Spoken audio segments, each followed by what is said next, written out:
do the intro, by the way. Oh yeah, you go right ahead, dude. You just tell me what you want me to do, and I will follow suit.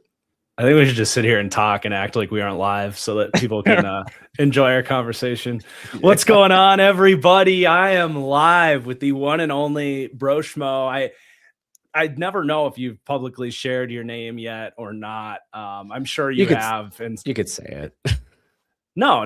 It's all part of the bit, part of the allure. But we're doing a 2-round ish mock draft here today. Didn't want to go forever, and there's still a couple corners and safeties that I'll be finishing up over the next 24 hours or so. And I don't want to talk out of my butt if I were to have to pick some of those guys at the end of the second round. So personally, getting closer and closer to 2-3 round mocks. I know Broshmo's been working on his board going all the way back to summer scouting and all the good stuff he does covering the draft on Brosh's channel, and we're co-streaming in this sucker. So I'm also just hosting the show from Broshmo's end here. So hi everybody, I'm Marcus Whitman.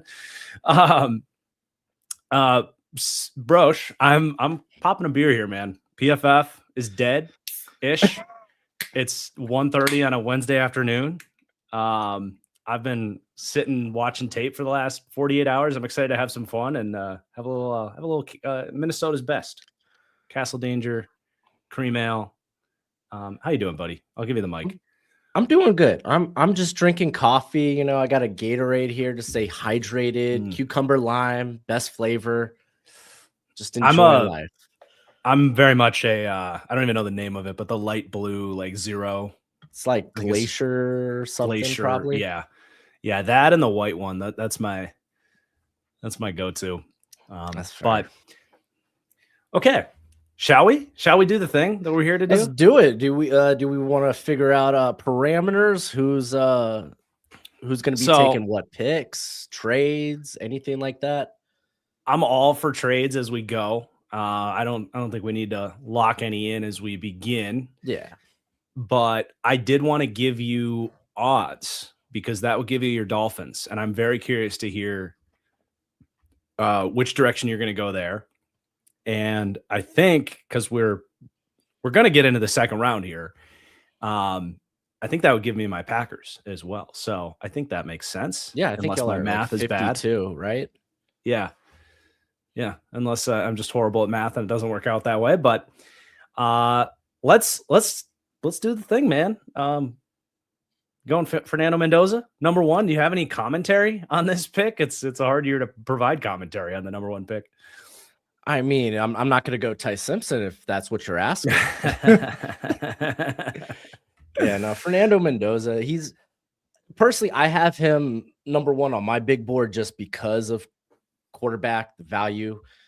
It's worth taking that shot, even if you could get I think a couple of years of a top 10 to top 12 quarterback. I kind of look at it like Jared Goff. If you can surround them with enough talent, then they can get you there. So yeah, good on the Raiders. They get their franchise guy. I'm a little fascinated to see how the remainder of the draft will work out for him.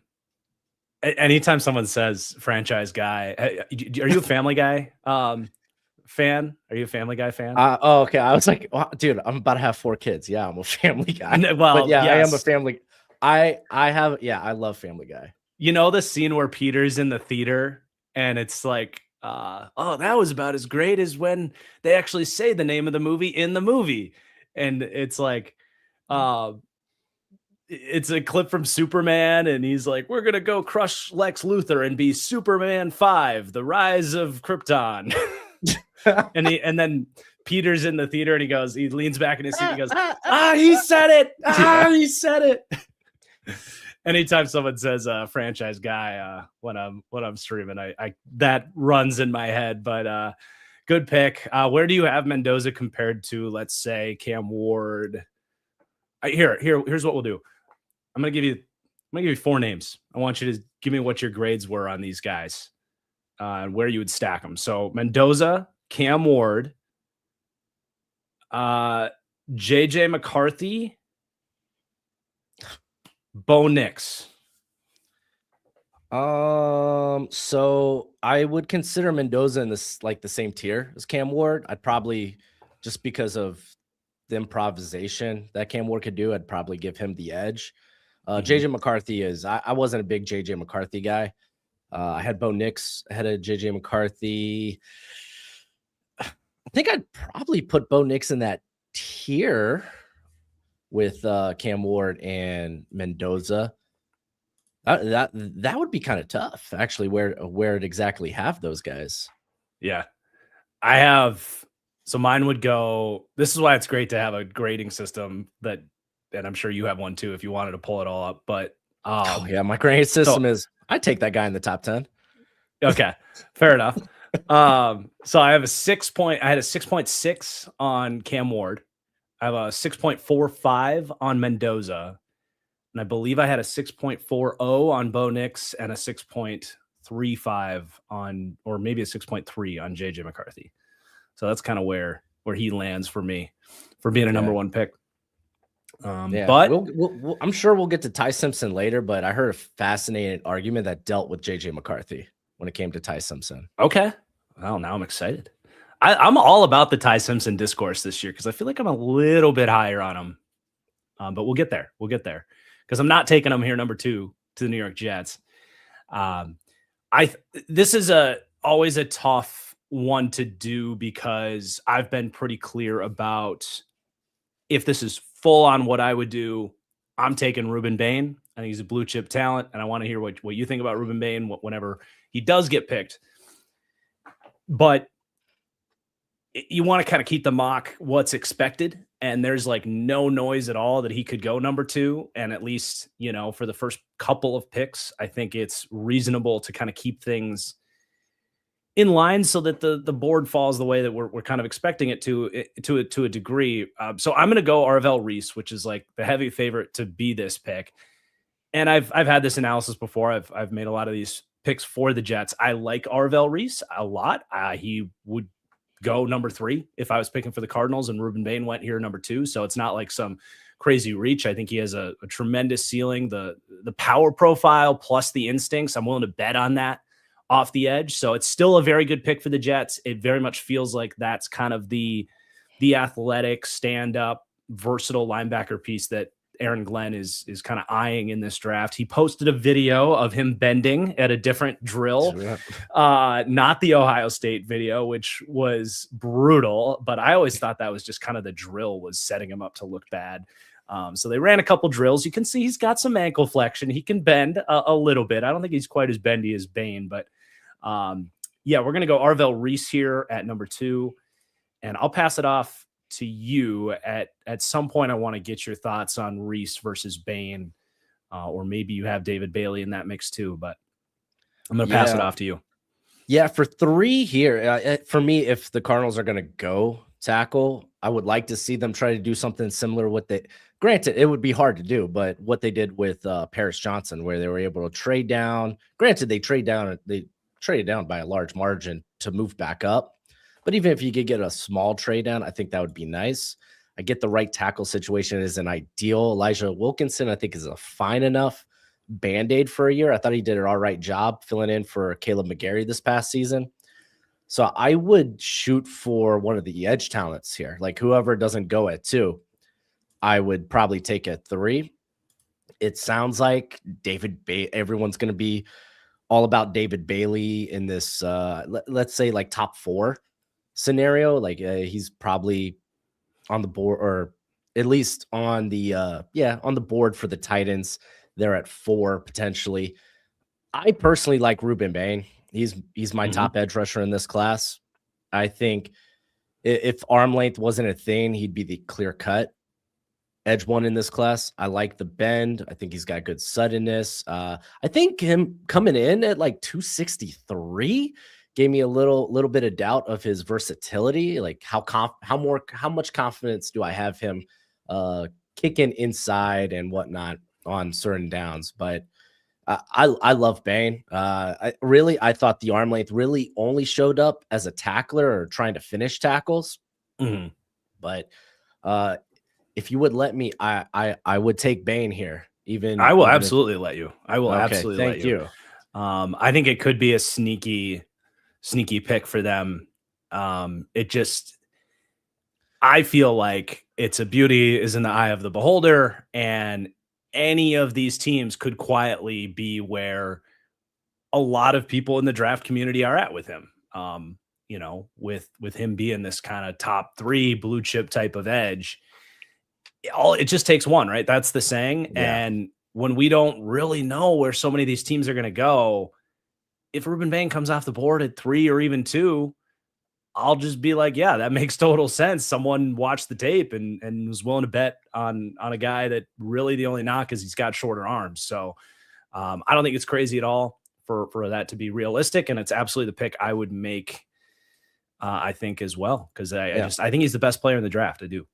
Yeah. On a side note, did you see the tweet? I forgot who did it, but you know how everyone was talking about the bend around the bag? Someone did like a little bend around their couch in their Crocs. Yes, it was. I forgot who it was, but I was like, "This is good." It's our guy that covers the Bengals. Good. Joe Goodberry. Yeah, Goodberry. Yeah. Yeah, dude, that was elite. That was a great picture. Yes, absolutely. Hell yeah. I need to replicate that myself. It's gonna be tough. You're coming down from a high distance, my friend. I'm sitting here at 5'9". I'll bend around my refrigerator. Then we need Steve Palazzolo to bend around like an oak tree. Can you imagine? On a side note, I'm glad you have this Tennessee Titans pick because, I mean, if Ruben Bain gets to me at 4, that is very easy. I think Saleh would absolutely be in love with him. For me, it just is way too early to take David Bailey. I just don't see him as this level of a player. I feel like he's gotten propped up kind of by this draft class not being viewed as great at the top. For me, he's a kind of type of player that comes out every year, like a really athletic pass rusher that should go in the 10 to 15 range. I think back to like Leonard Floyd, or to a degree like James Pierce Jr. last year. I actually like James Pierce Jr. a little more than David Bailey. Maybe where like Mike Green was last year. I had both those guys higher than David Bailey, but that's kind of where I view him. It just feels early. There's just better, more proven commodities in this draft, even at lesser valuable positions. So I do think it's very possible that that's the route they would go, but I'm willing to get into what we would do territory at this point. I'm not going to do that. I'm not going to take David Bailey. But you're right. Passing this off to me is not fun. This is a very tough team to pick for. I have kind of talked myself into the idea of Jeremiah Love just as someone that's going to take a running back room that's good. It's not a need for Tennessee, but it's going to help that run game be even better. I think the offensive line in place is okay enough to draft a running back. To be fair, about the same about the Raiders taking Ashton Jeanty last year. Same. And I think that's important to say. Like, if you're going to take a running back that high, he's the finishing piece to your run game.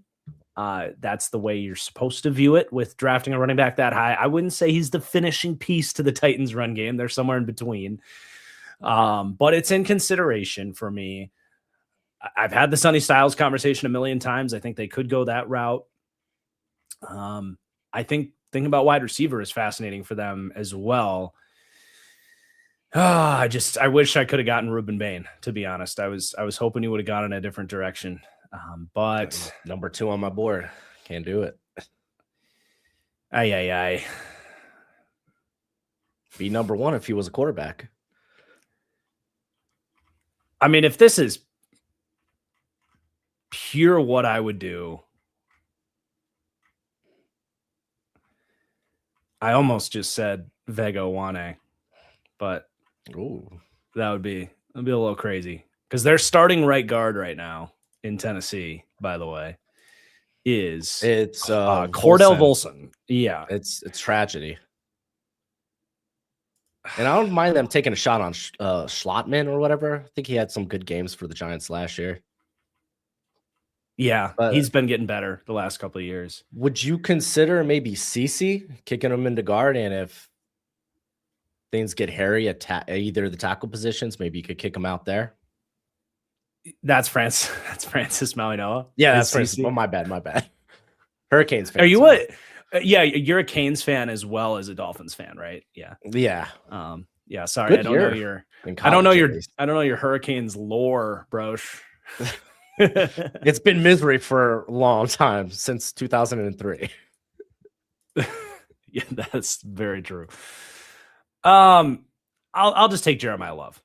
I don't need to overcomplicate it. I think he's phenomenal. I think he's the highest graded player in this draft. Positional value, I'd put Ruben Bain above him, but I think what he can add to the receiving game, just we're trying to do what's best for Cam Ward with this pick, and I'm willing to go that route. I think you can figure out that guard spot maybe at the top of the second round, or maybe Zeitler comes back. But yeah, we're gonna go Love, and the rest of the O line is okay. Yeah. That's a tough spot for me, just because you do want to take the best player available. And I mean, shoot, I think I have Love 5th on my board, and he would kind of qualify for that. But also just that stigma of just taking a running back in the first round, not really, I think, being a good team building thing. It's just, it feels like these teams take running backs in the first round, and then they, after their first contract, they go elsewhere to a team with an offensive line like Saquon and Josh Jacobs, and just do better elsewhere. I will say, if they didn't go out and spend all that money on Alontae Taylor and Cordell Flott, which was pretty wild, I would, and even then they still kind of do need another corner. But these two corners, I think, are getting under discussed a little bit. They're going to both end up extremely high. I finally got to Jermod McCoy yesterday, and I'm in after seeing him at his pro day, healthy, running, 4.4, 4.38, whatever it was, moving well in the drills. I mean, both him and Delane are probably going to be in the top. It's all the top 50 board is coming out in the next 24 hours, people. So we'll see where they land, but they're going to be very high. So, I will just say that that was something that maybe they could think about too. But I do want to help Cam Ward. I think Saleh can do enough, especially with Ruben Bain not on the board. I think Saleh can do enough to elevate this defense. So there's your pick at number 4. It's a tough team to pick for, and now you are up. And you're going to have the Bengals. I think that might be actually the toughest team to pick for in this draft. You think so? I think, depending on who comes off the board. Yeah. And typically when I do mocks, it's all the right people that come off the board, or I guess all the wrong people. Giants pick I can make real quick. It's Caleb Downs for me. John Harbaugh. All right. Get a high IQ guy in there. This coaching staff, they're not tied to Tyler Nubin, and I think Tyler Nubin can be a good starter in the NFL. Just up and down year, but they're not tied to him. And Caleb Downs, I think, is a top 3 player in this class. So for me, it's just kind of run it in, get your Downs is awesome. Yeah, not necessarily Kyle Phillips, but at least a level. He's on that level of prospect. Well, and I think too, because I've thought about this fit a lot. They're going to be switching to that Mike McDonald system that has obviously kind of made a name in many ways, but a big part of it is having that big nickel, that big safety nickel.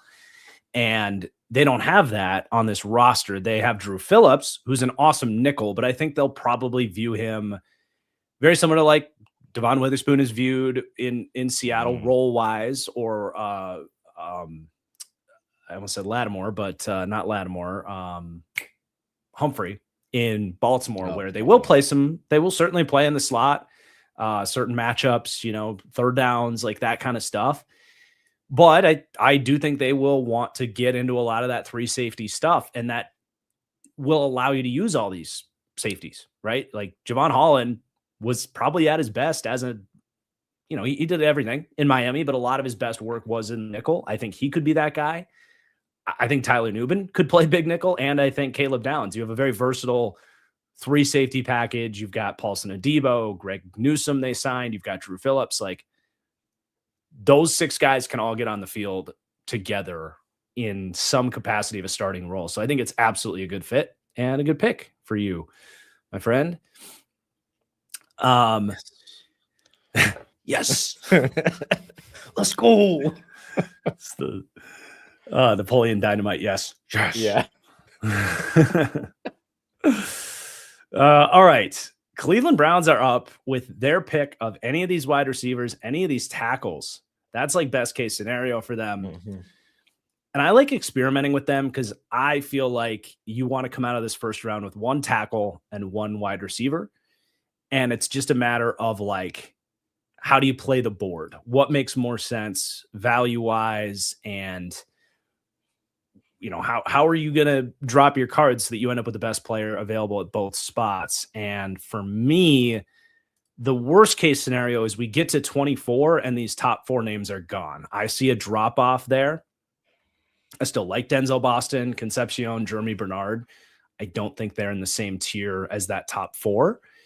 Whereas the offensive line, I think this class is really tight for me. Honestly, the gap from Ihoniker, right? Did I say that right? Ihoniker? I've heard Hianachor, but Ihonichor? Yeah, I'll get it right. I got like 3 weeks to get it right by draft day.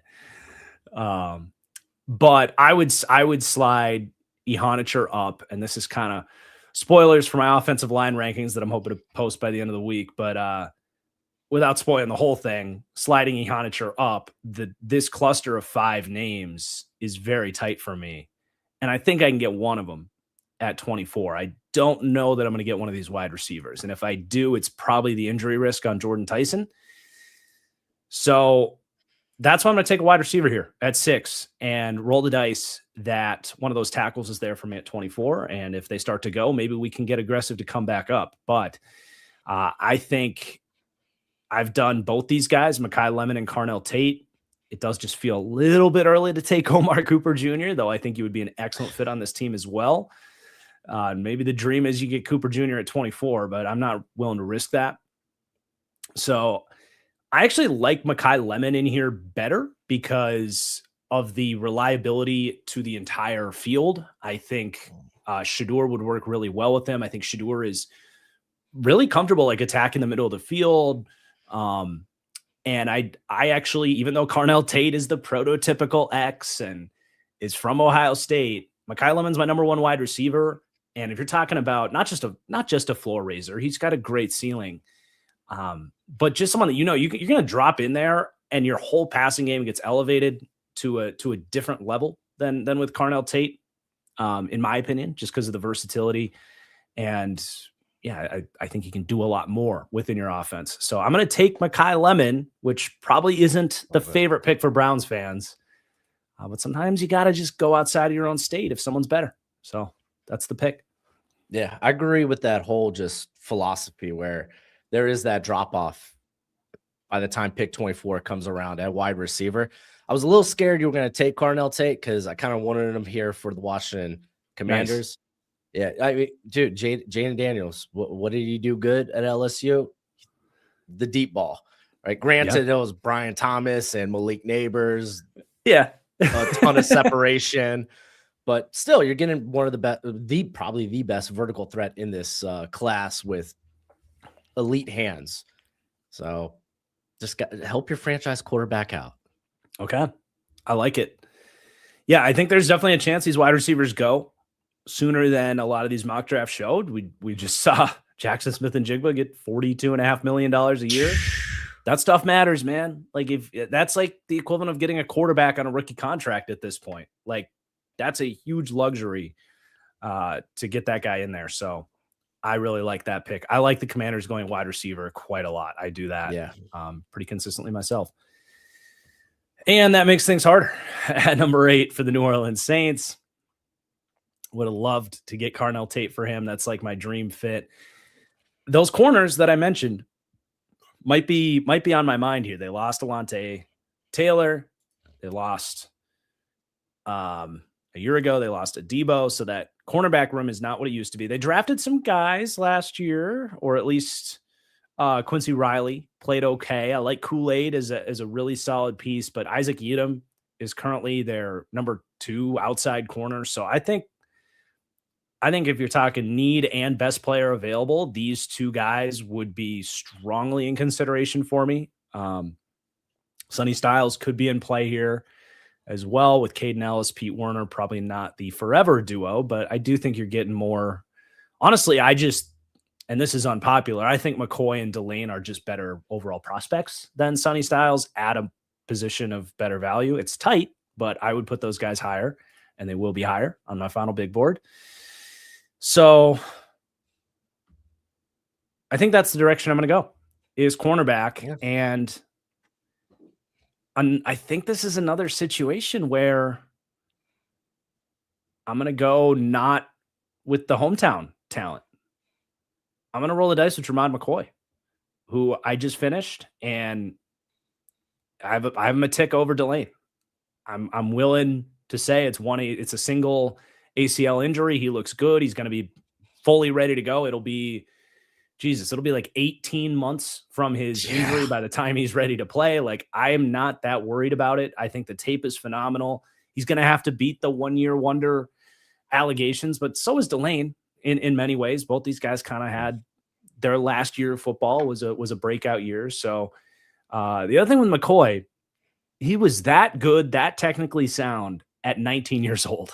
Like, that was what was kind of blowing my mind watching the tape with him. It's like, on one hand, I'm trying to remind myself that this was like 400 days ago that this amazing tape happened.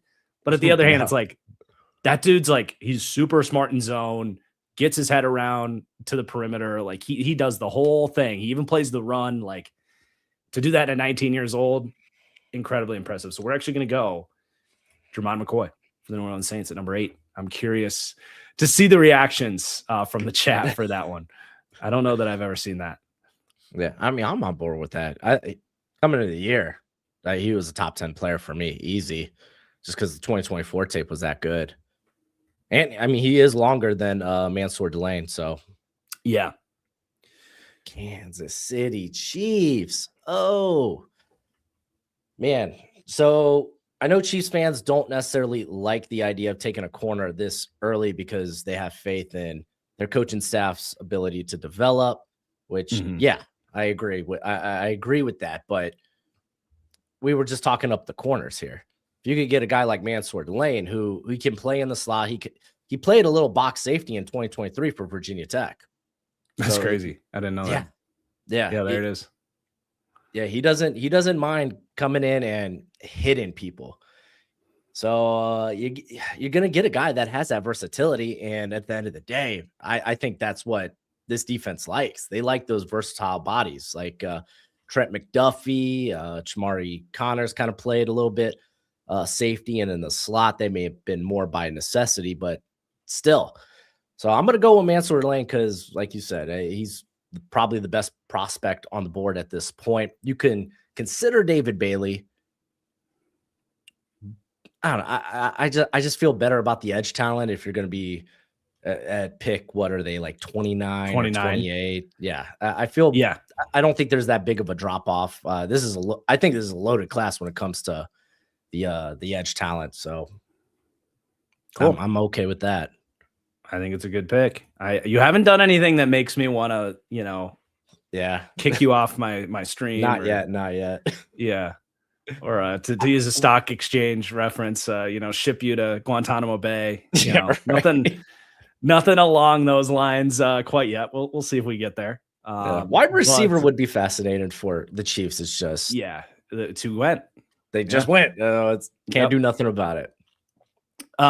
I do have a super chat here from Ty Kendall about the Bengals, with me about to pick for them here at number 10. The Bengals are either the easiest team to draft or the hardest. There's no in between.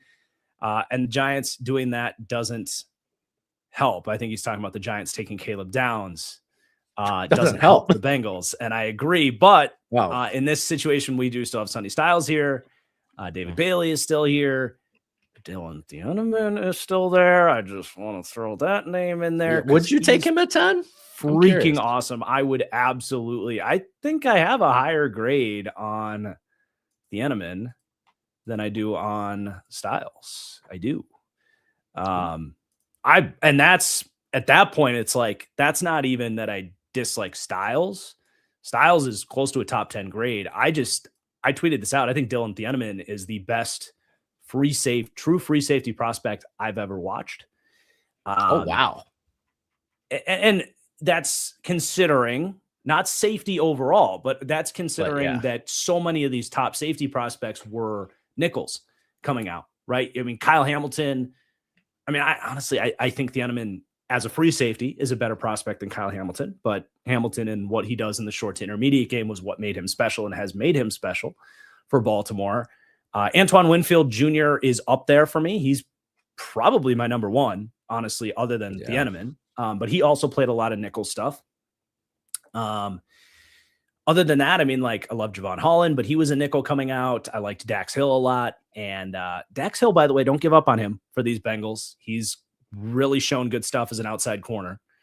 But as a safety, it has not worked. Last year, we had who was ahead of? Am I dumb? I'm definitely dumb. Who am I forgetting? That was ahead of Eman Worry. Oh gosh. It's amazing how Oh, quickly we forget these terms. Malachi Starks, right? Malachi Starks. Yep. Very good Yeah. prospect. I think Thieneman's better. So look, ever since the Bengals, for some godforsaken reason, let Jesse Bates go, they have been desperately seeking for this player. It's a heavy consideration for me to just take him over Sonny Styles.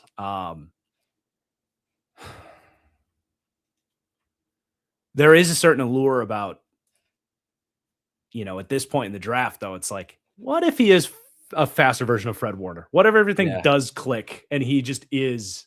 Because if you can get, I've held this consistently, if you can get Fred Warner specifically, that's something no one else has, right? That's going to just completely change the math of your defense.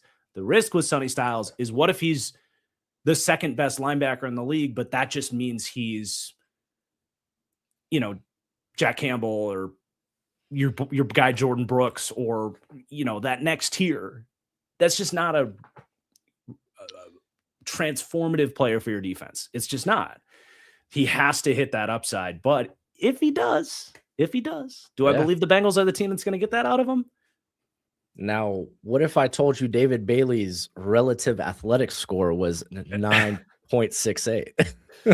Yeah, I'm not taking David Bailey here. Not with Styles and Thieneman available. You know what? I'm taking Dylan Thieneman. I think he's that good. I think this is exactly what this defense has been missing, is the speed and the range, the playmaking on the back end. He'll prevent big plays. He allows you an opportunity. And I know Bengals fans are going to be like, we tried to replace Jesse Bates already when we took Dax Hill, and that didn't work. Like I just said, Dax Hill was a slot corner in college that they hoped could play free safety. This is a guy that has proven free safety at two different programs in the Big Ten. Incredible tape in both spots. I'm going that route. Dylan Thieneman is the number 10 pick. I did have another super chat there from Ty Kendall. As a Bengals fan, if Styles and Downs are gone, it's either Thieneman or trade down. So I'm kind of nervous what people are going to think about that one, but that's genuinely my thought process, what I would do there. And if that looks horrible in 2 years and you want to come back and roast me for it, it's what we're here for. But let's pick on making. Yeah, well, the Miami Dolphins, via, I think it was the GM that said it, he wants to ideally build along the trenches, so that could go both ways. We could take the top tackle off the board. David Bailey, seemingly odds on, or at least betting odds, is going to go in the top 10. I don't know if you know this, but when you look at our roster, we might be picking first overall next year. Yep, I think that's very much in play. Golly, dude, we're in rough shape. I mean, regardless, I think we take one of those premium positions, whether it be, for me, I like Francis Mauigoa quite a bit. Sure, he'd probably play right guard off the bat if they want to keep Austin Jackson there. But Austin Jackson, I think he's been banged up the last couple of years. Mauigoa would get a shot to play early. They got Sawyer, I believe, at right guard, which, I mean, I guess that's better. Cole Strange, cool. David, Maybe Sawyer's yeah, been really bad as a guard. He's always been yeah, honestly starting caliber as a tackle, but teams just keep trying to play him at guard. which is So weird. that's been fascinating. I thought he was going to be good as a guard coming out, just because Yeah, playing for Georgia, he always had the tight end help all the time. very weird. Very weird to try and understand why it hasn't translated at guard. Yeah, I don't have an answer because it's not like he's like Zach Tom is lighter, like he's undersized, right? Or like Luke Gedeke. They failed at guard, or at least haven't been as good at guard because of the play strength. yeah, It's just different. You're going against stronger players on the inside, whereas if your athleticism and your feet is the best part of your game, that's going to play better at tackle. Sawyer's not a great athlete. He's kind of yeah, big and clunky. You would think he's better at guard. For some reason, it just plays better for him at tackle. I don't know. It's very strange. yeah. It's weird. Uh, I'm leaning. Part of me wants to say David Bailey just because odds on, but if this is what I would do, It's I what would you would probably, do. It's your yeah, team. Who do you want? I We all would want to know probably who go you with, want. I would probably go with Maui Noah because I really think we're gonna extend Achan.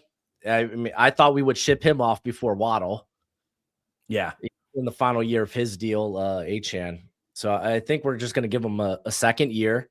And if he's going to be the guy, the offensive line needs it needs to be good. It needs to be solid. mhm. Jonas Avenea wasn't that good on the opposite side. And even down the That's stretch, when generous. yeah, right. I know. Hey, he got better down the stretch. It was less He bad. was still the worst guard in the league, but he got better. Yeah. Yo, let me hold on to hope, dude. Aaron Brewer's also a free agent. I didn't even like that sign, but I knew with Mike McDaniel, he was going to be really good. Yeah. So I'm curious to see how he does this season. But yeah, I'm gonna get Maui Noah. I'm gonna play him at right guard. I'm gonna make sure the run game is hella good, and ideally he's gonna be our right tackle, even if he has to wait a year for Jackson to be a free agent. Yeah. Yeah. That's a good pick. That's a good pick. I think I would make the same. I just always love, especially you have an opportunity to take the top lineman on your Yeah, board in this situation. And he's hometown. Like I love that.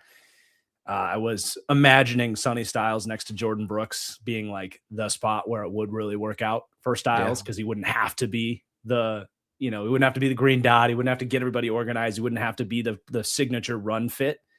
That would be pretty damn electric in Halfley's defense, but I still think Maui Noah is a great pick, and it makes things extremely easy oh, for me for very easy. Dallas.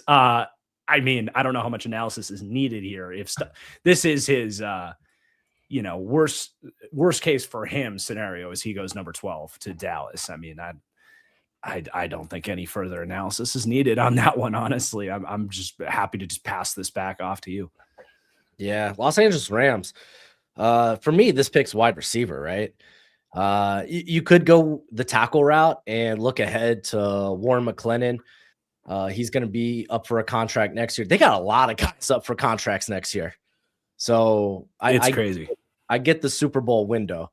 And if you're gonna maximize that, I think you probably go with a pass catcher. They've already talked about, yeah, we're openly, hearing offers for Devontae Adams. For me, I Weird. feel like yeah, right. I feel like they've been looking for that yak guy last couple of years, whether it be Tutu Atwell, Jordan Winnington. Exactly. Omar Cooper. Yeah, let's Absolutely love Omar go. Cooper. I took Omar Cooper in December. I did a mock with Bengal, and I took him somewhere in the 20s, and I was like, I just really like this guy. Dude, nice.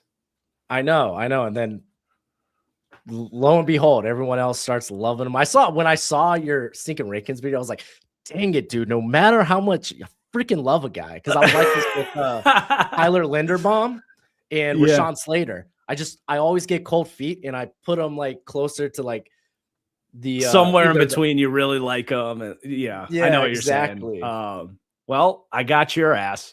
yeah, you did. Good And for you your though first for having mock, them dude. first round in December. That's awesome. That's Yeah, I think you you're told probably me the this. only person that was before I fell in love with them because I genuinely that was the first position I did.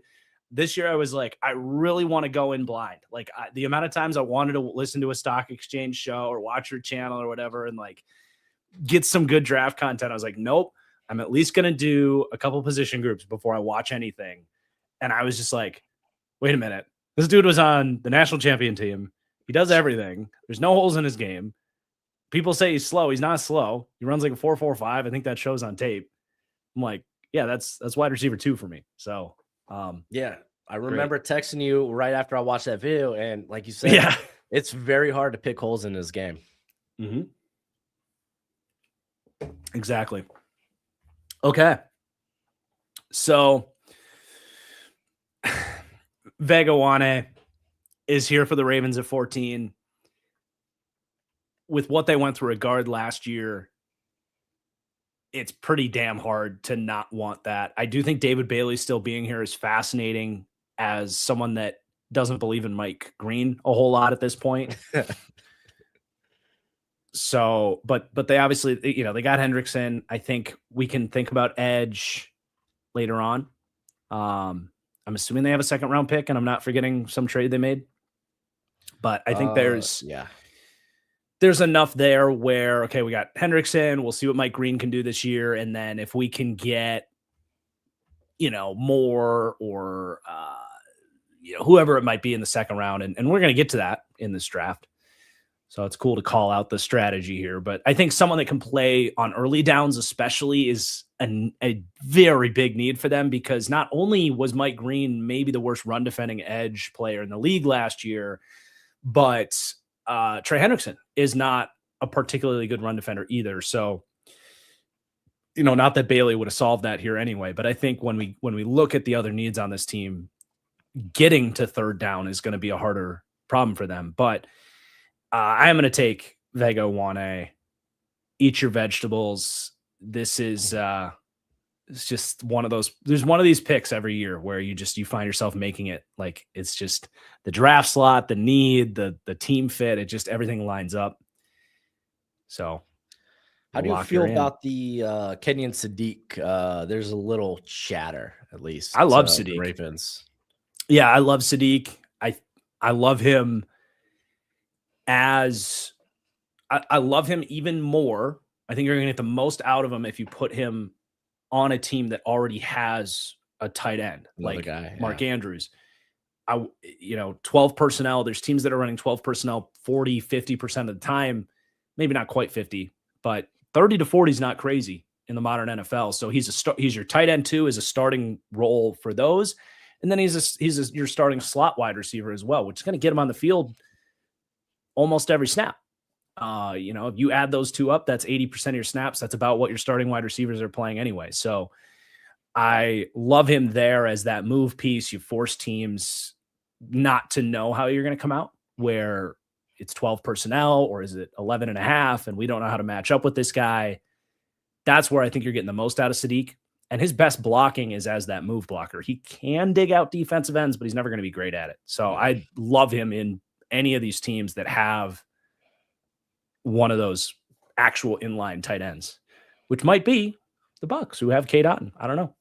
Yeah, but I mean, David Bailey's there. This team was 25th in pressure rate last season, and Todd Bowles, he likes fast cars. Yeah, Diaby's kind of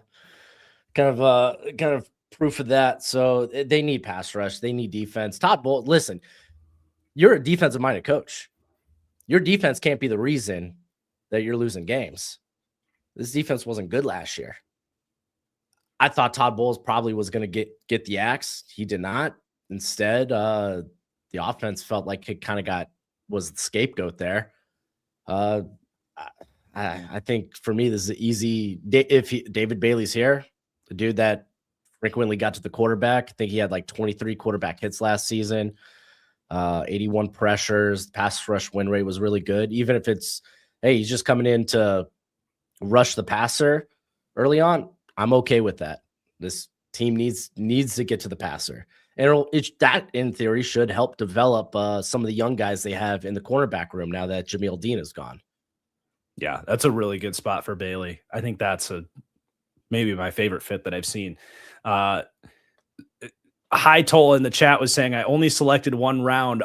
So this will be a great halfway point recap as I refresh this whole thing, and we can redo these picks with a 2-round mock selected here. But for the audio listeners or whatever, you're going to get a little recap here. So the number 1 pick, Fernando Mendoza, the Jets take Arvell Reese, and stop me if I screw any of these up if my memory fails me. The Cardinals took Ruben Bain at number 3. The Titans take Jeremiah Love. The Giants take Caleb Downs at number 5. The Browns do Makai Lemon. The Commanders go with Carnell Tate. The Saints grabbed the now healthy Jermod McCoy, followed by another cornerback pick for the Chiefs who take Mansour Delane. The Bengals, my surprise pick, Dylan Thieneman, ahead of Sonny Styles. Probably not going to be a popular pick, but sue me. The Broshmo's Dolphins take Francis Mauigoa, the first offensive lineman off the board. The Cowboys take Sonny Styles. Easy pick there. The Rams, Omar Cooper Jr., great pick by Broshmo. Ravens at 14. That's my dude. Chalk, Vega Wane, and we just got David Bailey to the Bucks. Hey, not bad by myself there, I would like to say. Rattling that all back. We'll pat on the back for myself. I'm gonna award myself. Hey, better to see that now than when we're picked 26, 27. Yes, absolutely. This is why we do live streams, so they can save our ass. Okay. New York Jets up at 16. And Jordan Tyson is still there. I do like the idea of them going wide receiver, but I don't need to lock that in necessarily. A little early to think any of these D linemen. I think you're not taking Mesidor in a true rebuild situation.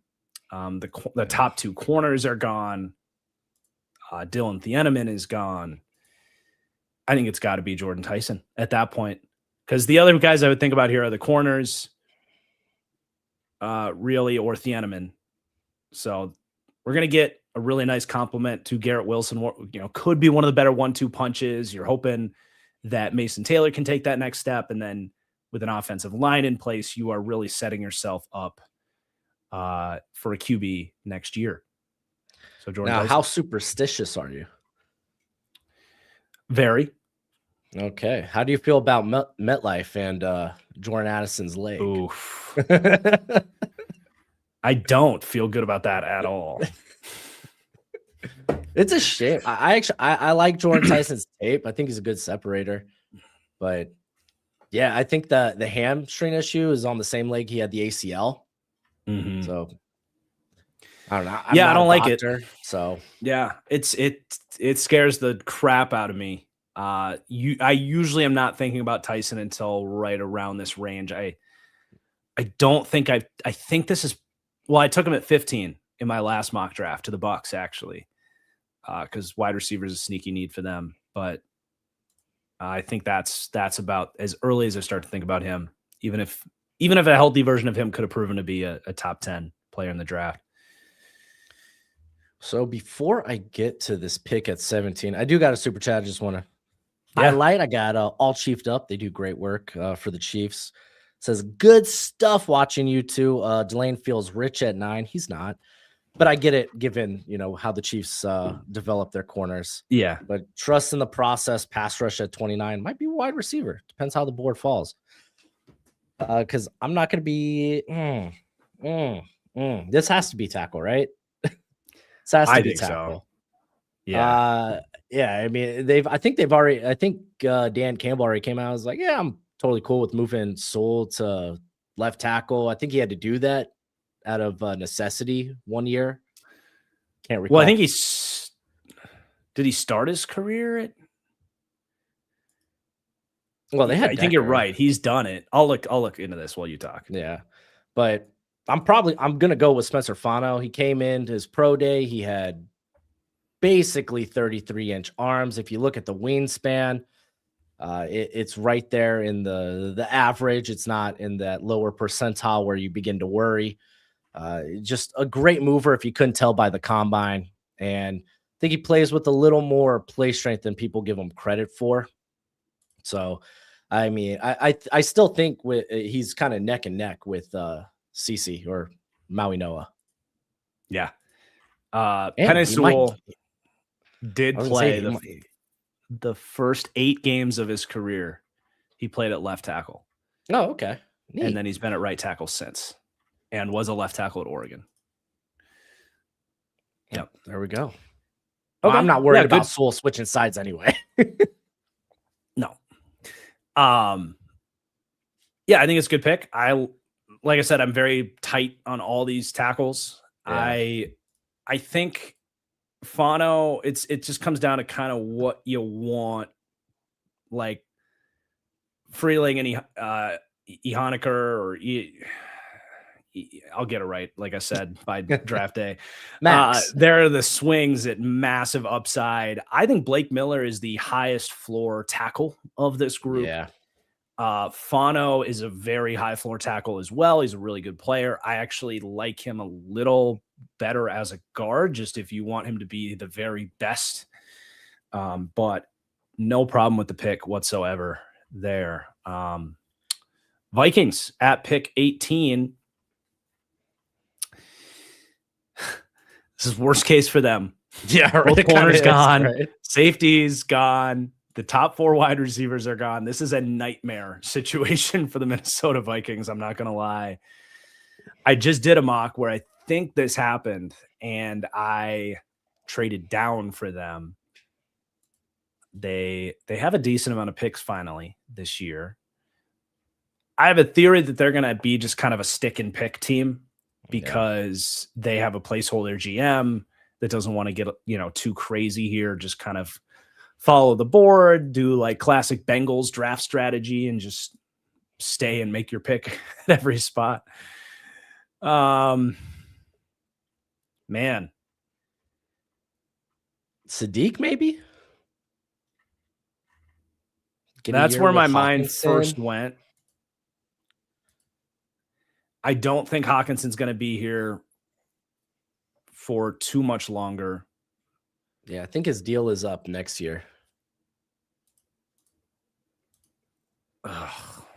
Honestly, if Fano was still here, I would have just said, screw it, I'm going to take Fano, because I think he's got 5 position flexibility, and I think they have knocking on their door. They have like offensive line issues. Like they have Blake Brendel is their center. That's their biggest weakness. And then like, man, Christian Darrisaw, can the guy stay healthy, please? Yeah. I would really like Fano on that team and just be like, all right, either him or Donovan Jackson or Will Fries are going to be a center, and we'll figure that out. And then if Christian Darrisaw gets hurt, as he does every year, we have a really good backup tackle. So I would have really liked that for them, but you screwed that over. Thank you. Sheesh, man. Jadarian Price. I saw someone comment in the chat. Jadarian Price. Too early there. I mean, is there a trade up? Like, honestly, the only player I like, maybe like Akeem Mesidor, because they're unsure about Jonathan Grenard's future here. Yeah. I was thinking Panthers and Sadiq, but I mean, they're the next pick. How about? I was gonna say the Niners come up. That's hefty. It'd be hefty. Yeah, I don't think they have the depth on their team to do that.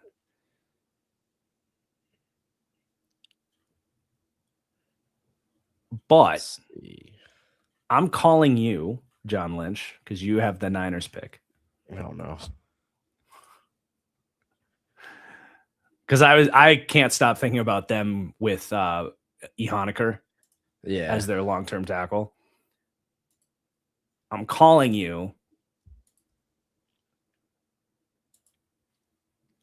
How about you give me Brandon Ayuk and the 27th pick? I will give you pick 18, my second round next year, and pick 97. Oh, I'd take that on a heartbeat. Because I mean, for one, I mean, you just solved the Brandon Ayuk problem, right? Wait. Sorry. I was gonna say you're giving I'm me looking a at lot. this. I'm looking at this the wrong way. I'm sorry. That was stupid. You're giving me a ton. I'm almost done with my beer. And I haven't eaten anything today, so forgive me. I was like, wait, why are the Vikings giving up? They're giving the Niners picks to trade down. I was gonna let you keep going. I was like, what? You're like, wait, let him cook. Let him cook. Yeah, yes, I exactly. Okay, let me try that again. I still want Ayuk. Okay. But I want your second round next year. And we're going to do what is it? 127 is a fourth rounder. We're going to do a fourth, seventh round pick swap. What do you think?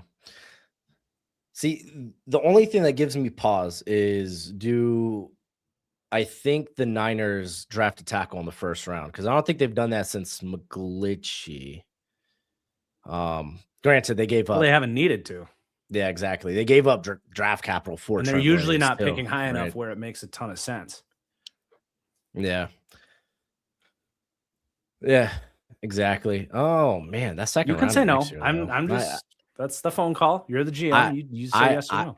I would be more geared to say no just because that second rounder. Just looking ahead, man. Yeah. All right. Hey, you say no. It's okay. Yeah, teams break trends all the time too when it comes to drafting. There was a long time where the Eagles didn't draft corner or linebacker in the first round, and then we had them. I would say there's nothing about the Niners that tells me that they wouldn't trade up. I mean, they moved up to get Trey Lance. Exactly. Yeah. But that's okay. You told me without saying officially. You don't. Yeah. And like you said, if it's for a tackle, you look at all those tackles on the board, and it's like, oh. You don't want the live chat to roast you for a bad trade. It's okay. I'm gonna take Akeem Mesidor. If you want to offer me your second, the first trade, you're like, hold on, I'll take that first trade. I'm taking Akeem Mesidor. I think there's real noise about them maybe not wanting to give Jonathan Grenard what he's kind of deserved. With that contract kind of on the horizon. Like they've started to pay a lot of players here in Minnesota, and he's going to be 29 here in a month. And I think that they are looking at that as we're looking for an out, and they can get all these guys on the field. I really like what you got last year from freaking Dallas Turner. I do.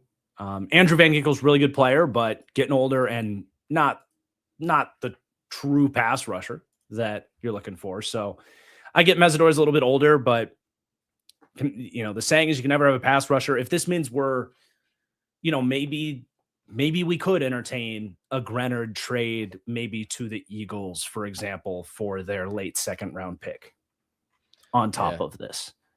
Because it's been pretty clear that that's kind of a piece that they're looking to maybe do. And I do have that pick. So can I do that? Yeah, you could do that. Okay. I think Vikings fans will be happier and say that makes a lot more sense if this is what's happening. So we're also going to get, and I like this move for the Eagles because that edge room, all of a sudden, they wanted Phillips back.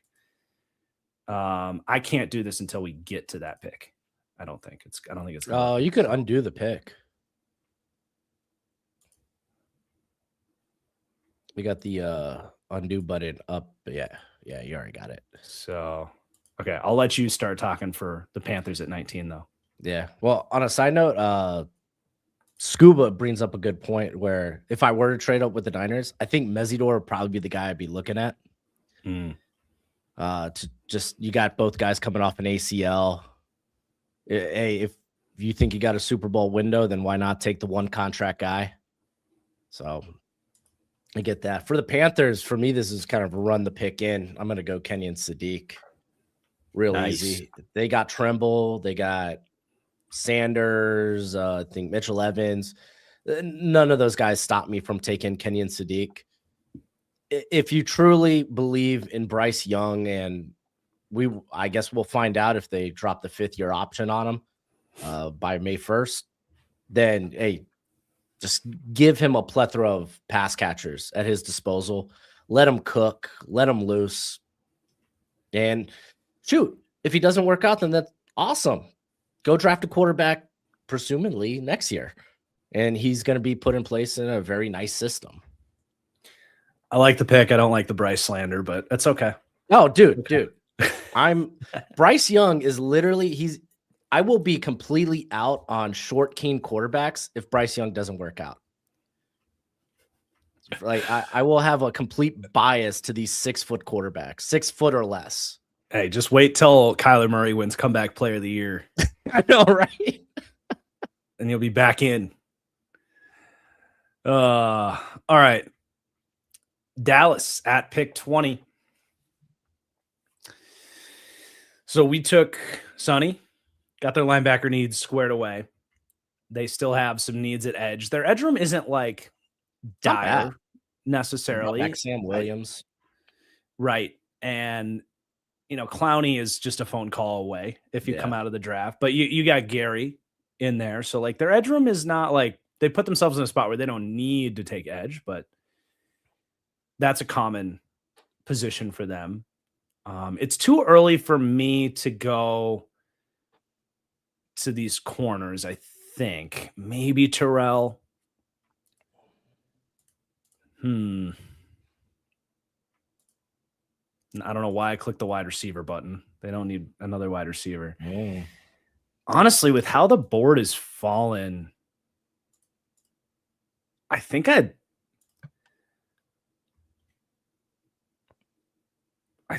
take Monroe Freeling. Cowboys fans got really mad at me when I took a tackle. Dude, I did that at 12 a couple of weeks ago with Max Chadwick, just because like all the defensive players were off the board. Yeah. I mean, look, they probably want to believe in Tyler Guyton, but he's up there for the worst starting left tackle in the league right now. This is year 3. If Terrence it happens, isn't far behind. Exactly. Terrence Steele is one of the worst pass blocking right tackles. Yeah. They worked it out. He's going to be around here. But do I have any confidence that either of these guys, that I'm going to be happy with them as my tackle in 2026? No. The other thing is, like, who else are we picking here? That's the really the thing that I keep falling back to here. Yeah, sometimes I go either TJ Parker or Zion Young just for like a safe floor player. This is way too early for me for TJ Parker. Yeah. Way too early. Zion Young, I don't hate. But I think with Gary, they got him in there for 2 years. Gary's like kind of a run defense first player at this point. He didn't start great as a run defender earlier in his career, but since he's lost juice from the ACL, to his credit, he has shaped his game and become a much better heavy-handed edge player. I think I'm taking a tackle, man. If this is truly what I would do, I'm putting some fire under Tyler Guyton's ass. Terrence Steele, I don't think is your forever player. So I think I swing for Ehoniker is kind of their type with like the crazy movement skills is kind of, I think Tyler Smith and Tyler Guyton were both kind of in that world. I'm getting closer and closer to putting Ehoniker over Monroe Freeling. I like both those guys as prospects. Yeah. I'll go And Freeling. I'll stick to my board. And the nice thing is like he gets a year to kind of sit and learn. And then if you get halfway through the year and it's like, okay, yeah, the Tyler Guyton thing, it ain't working. Great. You got another guy to put in there and see how it goes. But there's your pick at 20. These tackles are gonna go, man. I just want to say yeah, that. Like, I think the league is very high on this group of tackles. So I think that's where the we value lies. Just go we best all player available. yeah, we always see tackle, especially in the top 10, top 12. We see like 3, 4 tackles go. Happened last year. I know it didn't happen in this mock, but I could definitely see it happen in real Yep. life. Oh man, Pittsburgh Steelers. So I was kind of eyeing Freeland for the Steelers, though. I Mm-hmm. guess getting another Georgia tackle might not be their cup of tea. Like legitimately, Ty Simpson should be a consideration here. Because I Yeah. think I think we've gone too far the other way with the hate. Because a lot Mm-hmm. of the stuff that happened at Bama, that's not completely on him. They couldn't run the football. I think they were among the leaders in college football in terms of their offensive line rotation, like starters wise. The Ryan Williams had a massive just regression as a sophomore. Mm-hmm. I know that he wasn't perfect, and I know he's only got the 15 starts. And when it comes to first round quarterbacks, maybe you could buy into that. Not being ideal. There's a little stigma there, but he's not a bad prospect. And he's a Not coach's at all. son. I mean, what he did pre-snap at Bama, I thought was you just don't see a first year starter do that. I mean, he's out there setting his own protections. That's typically on the center in college. So big consideration. The only problem is Mike McCarthy's their coach, and that just kind of feels like Is we're that a here to problem though? kind of win now. I do like I him with McCarthy. my take is that McCarthy was brought in to develop a quarterback because that is Ooh, as hard as I've been on Mike McCarthy. The one thing he has consistently done throughout his career is develop quarterbacks, whether it was Aaron Rodgers or all the backups that came through there. I think Dak had some really good years with McCarthy. Um, hell, even Cooper Rush looked good in Dallas under McCarthy. Look, I've made that pick a bunch. I'm with you on Simpson. If you want to make that pick, I will defend you. The chat is going to get mad at you, and I'm glad oh no, I I know, I know. I'm I've glad seen it. I made you vulnerable to make the pick this time, but I will defend you. I think this is the range for him. I think he's got a lot of upside. I think he is honestly the most misunderstood player in this draft in terms of the amount of Brock Purdy, Kenny Pickett, like Alex Smith comps that he gets. Like, just watch the guy play football, guys. That's not what he is as a prospect. He's a traits based, more raw type of prospect, and raw in terms of inconsistency, but not Yeah, raw in the ways you described with pre-snap and going through reads. Like, there's really exciting foundations there with him. You just got to get it out of him more consistently. I think he is the most misunderstood player in the draft. So yeah. if He you want to won't make have to that pick, start early for this squad. yep. And I mean, getting quarterback cheap on a cheap, they have some free agents next year. They might want to pay. I don't know, Joey Porter and such. So Mm-hmm. I'm down for that pick. Great. I'm curious if I'm starting to get Steelers fans on board with it, because the same thing happened when the Broncos had the 12th pick in every single mock draft. It was Bo Oh, Nix, Bo Nix, Bo Nix, Bo Nix. Oh, they're not too mad about having Bo Nix now. But I also will say, talk about a misunderstood quarterback, Aaron Rodgers, for all of and I think he's back this year. I do. For all the hate you want to throw at him, phenomenal mentor, phenomenal mentor. Very misunderstood in that sense as well. So I think it's a great spot for Ty Simpson. All right. The Chargers up at 22. Can we get a guard? We could take Caden Proctor and play him at guard. Could do that. yeah. Be like the This interior Mekhi D line Beckman thing. class. the Chargers are in such a tough spot because this is like right at the range where you're not getting Vega Wane, right? And it's at the range where it's just where you're starting to think about the interior D-line class. And it's just at the range where you might think about like Pregnon or Basante, but it's still a little early there. But you also know if you don't pick one now, you're not getting any of them. I think the D lineman will be gone by the next time they pick. I think the interior offensive lineman will be gone by the next time they pick. And I do think that makes them a prime trade down candidate because of where they're positioned, where their needs are, and they only have 5 picks.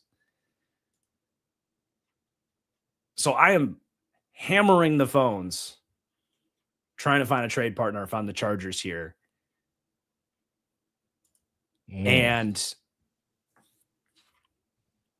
is this a point where the Niners might come up for Max Ehoniger to jump the Browns and the Eagles that are both going to be eyeing those tackles?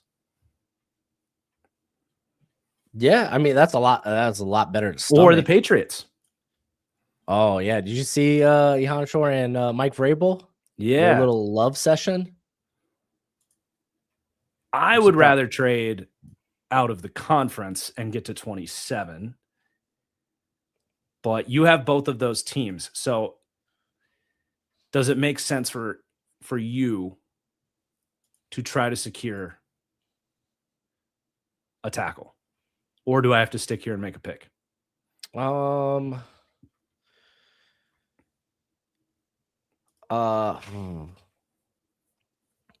how I'd be more willing with the Patriots. Just looking up how much that would cost. They have a lot of picks. Wow, look at that. They do. I could tell you what it'll cost. 1 second. Yeah, I'm looking at it right now. I mean, I love what they did in free agency. The Elijah Vera Tucker deal, I thought was very smart how they did it. And I mean, dude, when healthy, he's a hell of a good player. And you get to move. I'm blanking on his name now, but you get to move him back to center, where he played for Wilson. Georgia. Wilson, yep. Yeah. So I'm just looking at the pick chart value. You got to make up 180. 80. It'd be kind of like 90. 2/3. 5 and could be 2/3. Could be 2/3. Pull up the Patriots. Or a third and a fourth next year. Yeah, that's what I was looking at, a third and a fourth. Actually, if I'm the Chargers, I just want more of this ammo for this year. So yeah, they are kind of light. So I mean, like 95, 125. Yeah, or even 131, I think does it. Okay. So it's 3 picks. And you still have, if the Patriots make this, you still have 1, 2, 3, 4, 5, 6, 7. You still have 8 picks in this draft. They have a total of 11 picks this year. So yeah, can we do it? You accept? Yeah, I'm down for it. I'll take Max. I like here. that for New England. Did you watch the Senior Bowl game? No, I did not. Dude, Ehoniger was so dominant. Like, hell yeah. Actually, because I know like during the week it was kind of up and down. Like the flashes were really high and then there were some down reps, but the game, oh my gosh, literal Undertaker burying people 6 feet under. I was like, I can't see this guy not going to the first round after that. People are just going to love that. I tweeted it out. He's quietly one of the highest upside players in this draft. The way he moves, I can't stress it enough. We talk all the time about, this guy's athletic. He moves really well. It's been a long time since I've seen a full-size tackle, glide around with the foot speed that he does. It's insane. So, and he just started playing football in junior college. Yeah. And we know they like him from that clip. So, dude, my gosh, dude. Get a room, guys. Get a room. And I also will say, and maybe you don't agree with this, where he struggles the most is his handwork. I think his hands are really bad. His feet are pretty good, but his hand usage is really bad. Yeah. So I like that they like already know like what his weaknesses are, and he's like in there like working on his Yeah. hands with him already. So they've already identified what they need to develop for him. I love it. Shoot. And you got Morgan Moses there to teach him for like Mhm. half a season before he Exactly. starts. Exactly. Okay. And now the Browns are in a full scale panic I mean, there's because you have a chance to completely screw the Browns over, I think, with one uh pick, if you want to yeah. go that way. But you don't have to go that way. Yeah, because I'm viewing it more as I think Philly fans they're gonna riot if they don't get a playoff win this year. I know they're fresh off a Super Bowl not too long ago, literally not too long ago, but just one and done in the playoffs. They don't love it. So finding someone that could kind of help now, help immediately. My mind goes to Edge right away, and like a Zion Young I to will come in. remind you that we got Jonathan Grenard for them with their second Oh, round that's pick. right. That's Yep. right. Thank you. Yep. Yep. So that does all. Yeah, yeah. That So that there's actually your win changes a lot of now. things. There There's is your the win win now. now. Yep. So a lot of people like Emmanuel McNeil Warren here too. I don't mind him here. I think this is probably where I start to think about him realistically. Some people Yeah. like him top 20, and I'm like, I don't think he's that crazy of an athlete to warrant top 20, Mhm. but a guy that forces 16 fumbles, I'm not going to argue, you know. Well, did he force that many? Over his career, I'm pretty sure it's like 16 Wow. forced fumbles. At I some point, actually it's didn't just not realize that. luck anymore, right? That's absurd. I mean, I have noted that he's very good at punching the ball. I didn't realize he forced 16. That's insane. Yeah, I know some of that forced fumble stuff can be a little fluky, but at some point, it's like, Right. okay, Yep. okay, It's the same thing with Rodriguez in this draft. yeah, Like, yeah. yeah. I think Avion Terrell had 5 this season from the corner position. Nice. Peanut So punch, baby. yeah, alive and well. But yeah, I think I actually like the idea then of tackle for this squad, looking to the future. Uh, like for me, I really like guys like Caleb Lomu and Blake Miller. I think they're very similar, like you said, kind of like high floor players. I think they just kind of got to increase their power profile. I think Kaden Proctor, a lot of people are going to be higher on in general than I think what the general draft community thinks. If he goes at pick like 17 Yeah. to the Lions, that wouldn't surprise me. Yep. Even if he ends up being a guard, but I hate tall guards because I love my short king quarterbacks. But I I think I'd probably want to, at least at this juncture, if I'm going to look for a Lane Johnson pseudo replacement that maybe can. Well, then again, Tyler Steen was all right at guard this past season, so Yeah. Yeah. He but wasn't bad. he is coming up for a contract. I think I'd probably lean Blake Miller just not to switch sides. Then again, I think my philosophy, if you're feeling good about taking a tackle in the first round, I don't really care about the switching sides as much. But Well, Blake Miller wouldn't have to switch sides. yeah, exactly. That's what I'm saying. Yeah. That's why I'm That's going what to you're take saying. him Yeah. Yeah. here, opposed to Proctor and Lomu. I think they've been solely less sided over their career. Yes. I believe you're right. Great and not great for the Browns. Because that's why I took a wide receiver early, is I was hoping. And 4 out of the last 7 picks, tackles go. Had to make up for it. None in the top 10. Sucks to suck. Okay, so that would really just leave Caden Proctor, which you still could go that route. I don't hate Proctor. I just have. I'll put it this way. I think all the other guys, I'm kind of just like comfortable inside the top 20. Caden Proctor, it's like, I guess I'll take him in the 20s if I have to, is kind of how I feel about that. And that's where we're at, where I would take him in the 20s if I have to. I'm just considering if there's anywhere else that we're neglecting here. I would take Proctor over a safety like Emmanuel McNeil Warren. What's the Browns have had a lot of movement. I feel like linebacker is potentially actually a sneaky need for them next to reigning defensive rookie of the year, Schlesinger, but JOK is not going to play anymore. You Yeah. have Bush left. Oh, they signed Quincy Williams. Okay. Yeah, but he's like a Band-Aid. Yeah. So that wouldn't stop you. Honestly, it would be fun that I'm going to actually do this. Just because I don't know that Caden Proctor is going to come in and be a better left tackle for you than even DeJuan Jones right now. I think he can get there. What actually would be pretty freaking nuts would be to drop like Cassius Howell into this D line where he's going to get pure one-on-ones. And look, I like Alex Wright. I like Isaiah McGuire. Those are really good players that help the Browns get to third downs. But we can take them off the field. Cassius Howell is just another headache on top of Mason Graham, on top of Malik Collins. And Myles Garrett, of course. It was, yeah. And there's a Texas A&M connection there. Yeah, dude. This isn't the way I want the board to fall for the Browns, but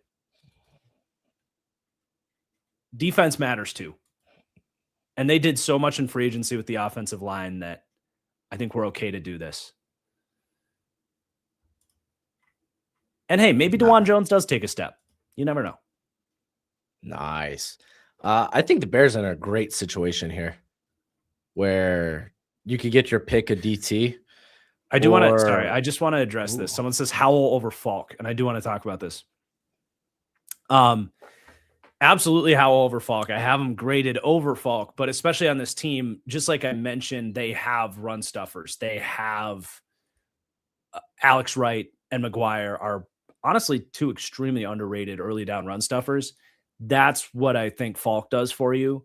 They also don't need interior rush. They have Malik Collins. They have their first round pick last year, Mason Graham. So yes, absolutely taking Howell over Falk. Nice. So I did see someone pop up Zion Young maybe for this pick. I'm at a point where like at the back end of the third or second round, I think there's whether it's a Denai, Dennis Sutton, a Gabe Akis, there's going to be an edge there if they want to go that way.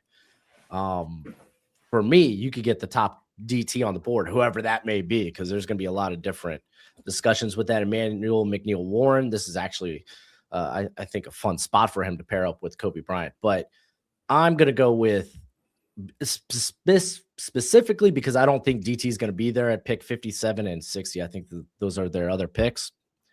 I'm going to go with Christian Miller because nice. Dude, the Christian Miller DT1 train, I think, is officially left the station. Yeah, I saw someone. You're like the fifth person this week that I've seen that, and I came to the same conclusion. I mean, him and Peter Woods have the same grade, but I love it. Yeah, same. But I mean, he actually can play nose or around that zero with that one tech. He did it for Georgia. I think he's got some versatility. He added weight. He's up to 321. 33-inch arms.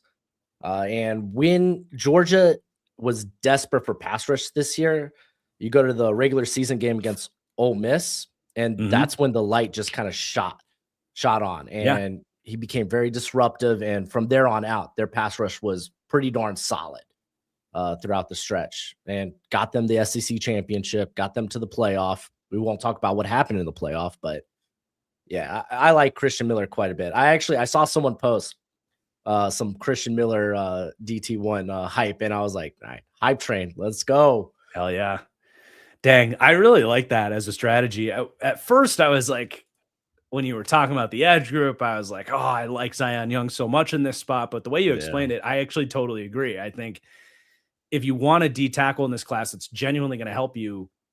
I think early 20s down to like 50, you gotta take your swings. I think there's a drop off after Zion Young to some of these other guys, but those guys can also help you. Whereas the DTs in that range. So if you're playing the draft, and I'm a Packers fan, I'm very annoyed that you made such a smart decision there. For a guy that I was maybe praying on but I think that Christian Miller to the Packers in the second round is a That's February dead. pipe dream at this point. Yeah. Okay. Buffalo Bills at pick 26. I got slammed by Bills Mafia, which is one of my favorite Twitters. They find a way to they do the quote tweet dragging of people, but they do it in a way that doesn't make you want to jump off a bridge. They're at least somewhat respectful in the way that they roast you. Yeah, it So is what it is. I drafted them a cornerback and was very kindly reminded that they did give, for some reason, D. Alford a 3-year, $15 million contract to play in the slot. I don't think it's a good contract, but it's probably enough that you're not taking Avion Terrell to play in the slot for you, which was my last mock draft. So I won't go that way again for them. I do think linebacker really could be in play. And I'm going to take Jacob Rodriguez for them at 26. Ooh, I like that. I really think linebacker is a need for them. I do like from Tulane. What's his damn name? Williams, Dorian Williams. Dorian Dorian Williams. There we Williams. go. He hasn't taken that full leap, but year 3 coming up for him. My opinion, and Bills fans can get mad at me for this, my opinion is Terrell Bernard was a total Sean McDermott pet project. He's the definition of a jag. He's not a great athlete and he misses tackles and he doesn't have great range. He makes the occasional instinctive play, but a new staff coming in, I think they could get to camp and be like, wait, this was the leader of this defense and the guy that they put so much weight on. Why? He's fine. We had better backup linebackers in Denver. So I think with the way the board is fallen, we go Jacob Rodriguez at 26. Nice. Niners. I'm going to actually bring in the Zion Young pickup here. I remember watching his summer scouting and I was like, oh, he's a very good run defender, but I don't really see it as a pass rusher right now. I didn't think there was a lot of I guess, plan to how he attacked. And he just didn't feel as sudden or twitchy. And that kind of happened this year where it just showed up, man. It turned into a real production. Yeah. I mean, he's got a hot motor. How he plays from snap 1 to snap 40, it doesn't change. And was gonna sit out the Senior Bowl game, and he was like, nah, I want to play. And he came in, wreaked havoc. It was great. Yeah, the pass rushing was much better than I expected for a guy his size. The power, he's got inside counters. He's a no doubt run defender. I like the pick a lot. Okay. Texans at 28. I do think Keldrick Falk is fascinating for them as a project, as a fit. I just hate drafting him, but this is where it gets so tricky because honestly, for me, it's a no-brainer. He should be a DT. He should be gaining weight, playing at 295 pounds, and going the Eric Armstead route. He is a power to speed player. He's not a speed to power player. I think he showed everything about his run defense that it'll translate as a DT. He would probably be my DT1 if you could guarantee me that he's cool with it and that he had started that process. But instead, he drops 10 pounds, comes in at 275, and he's down to 270 now. And he ran exactly what you thought he would run. You're like, okay, he's going to be a little bit faster, but he still isn't this isn't a Trayvon Walker situation where he dropped, at 270, he's got crazy traits. And even Trayvon Walker had his issues, but at least Trayvon, it was that dude can freaking move. Falk runs like a 4.7. That's what he is. He's not this crazy explosive edge rusher. I want him playing at 295. And that, as a Texans D tackle, absolutely, that dude could be a star. So I want to make that the pick. It's just, it feels like that never happens, where it's like these guys kind of declare what they're going to play and that's the way it's going to be. But I might just make the pick anyway, just to kind of make a statement about it. And okay, if he's going to play edge for us, he actually does have a role as an edge player. I will say that. Like, if we're not living in my fantasy land where he plays 295, he's going to help us get to third down. He's not probably going to play on third down in his first year, but in time, can he be a heavy-handed 5 tech on early downs and then we get him rushing from the interior eventually? Yes. But ideally, I'm taking this to bulk him up. He's only 20 years old. That's the other thing. It's like, it's not like he's 24 years old. Like, this dude has plenty of time to reshape his body. I just think he's going in the wrong direction with it. I think he's getting bad advice based on who he is as a player. But I'm just going to trust D'Amico Ryans to figure it out. So it's a good person to trust. Yes, exactly right. All right, man. For me, this is another kind of run the pick in, kind of, sort of. The Chiefs took Mansour Delane in the first round and could go edge here. I'm not going to. I'm going to grab a wide receiver for Patrick Mahomes. Ooh. Denzel Boston. I just don't feel like they've really ever had that size. This was a team that I'm looking it up right now, 28th in drops last season. You know what Denzel Boston doesn't do? Drop the football. Get open. No, I'm just kidding. No, I think he's got some underrated. If you let him run in a straight line, he's got some speed. I'm just being a Twitter troll. I like Denzel Boston in this range. Yeah. Yeah. Yeah. I don't know what's going to happen with Rashee Rice. I just can't imagine him being with the Chiefs much longer. So yeah, they're going to need some answers at wide receiver that isn't just Worthy and Kelsey. So I want you to make this pick so you can continue with your Dolphins strategy, and then I get my Chargers pick back. Nice. And then I'll pick for the Seahawks. I'm a professional, dude. Like, I know how to freaking mock draft. Let's go. Look at how that worked out. So I don't know if you've seen the Dolphins cornerback room, but you have. It's bad. It's I can't believe who we're gonna. I've seen it. Yeah, I can't believe who we're gonna have started next year. I like Avion Terrell. I'm coming around to him big time. Kind of mentioned him earlier for his forced fumbles, but he's just a gritty player. He ends up coming in at the combine bigger and longer than I expected, which is always a big plus. I think there's a little like Devon Witherspoon-esque-ness to his game. He's not quite the athlete that Witherspoon is, but I think he's got good movement skills, and he is good. He's gonna play you rough. He's gonna ride your hip, and he's gonna be a presence at the catch point. Honestly, like Dolphins need anything at corner. I agree. I think it's a good pick. Okay. And this was the plan for the Chargers, and things have worked out really nicely because yes, one interior D lineman went, but we still have some interior D line options. We still have guard options. Hell, Caden Proctor is still there. Yeah. I'm going to take Caden Proctor as a guard. That's my pick. The one thing I'll say about him, I know he's tall, but so is Justin Herbert. They tried this last year with just a worse, like just a bad, like Becton was such a fluky 1-year deal, and his pass protection tape wasn't even that good in Philadelphia, honestly, the year before. So that doesn't deter me. If anything, that tells me that this team is open to the idea of a 6'7" guard.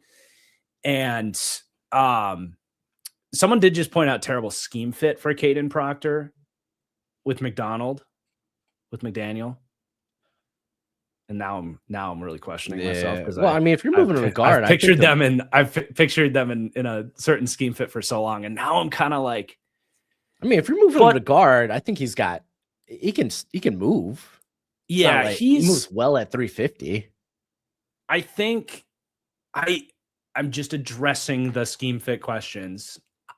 I actually think he can play in McDaniel's system. McDaniel, Jesus. he can move. Like, yeah, he can get out, he can pull, he can reach block. It's more of the lateral agility and pass pro that you're worried about. I mean, they threw him a screen on the perimeter for a reason. Like, and he's dropped a Yep. good 25 pounds. This isn't like last year. I was pretty adamant that the Dolphins wouldn't take Tyler. Oh my gosh, the Bama guard last year, Tyler Booker. Yeah, I was pretty adamant they wouldn't take Booker. Proctor is a much better North and South athlete than Booker was. So I disagree there. And the other thing about Proctor is he does keep his pads down. He doesn't really feel like a 6'7" tackle to me. And I think he's actually going to translate just fine to a guard. So I can get pretty excited about that, honestly. And you got an ass kicking group up front there.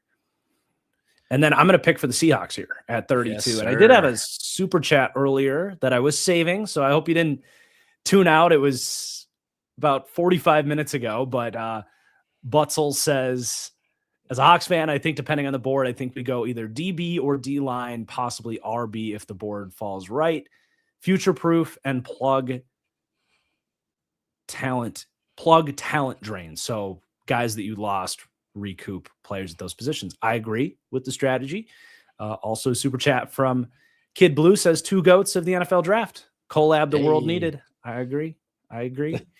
So one of my favorite mocks every year. So for Seattle, Jadarian Price does genuinely come to my mind here because of the running back class, because of the existing free agents, Charbonnet coming off a January ACL injury. I don't think it's crazy. I like Jadarian Price. He's probably going to be around the top 50 on my big board. You get the 5th-year option, which it's kind of nice to have that at running back. Like you don't run into the franchise tag dilemma type deal, if he's good, he's still cheap on that 5th year. And then you can just franchise tag him again after that if you want. But that's a different deal. The question is, are there other picks that make more sense for this team? I would think about edge, but I agree with your sentiment, especially after you took Zion Young a few picks ago. I agree with the sentiment that we can get one of these edge guys at 64, whereas Jadarian Price probably not going to be there. And then there's like, I like Emmett Johnson. I don't think he's quite as dynamic as Jadarian Price. Yeah. But Emmett Johnson's like the only other guy. So worst case, maybe someone else loves Emmett Johnson, Jadarian Price. After that, it's like there's not a running back in this draft that I think can play day one. Other than maybe Nicholas Singleton as a low floor guy. But I kind of think you got to do it. You don't have to do it, but I think it's strongly in consideration.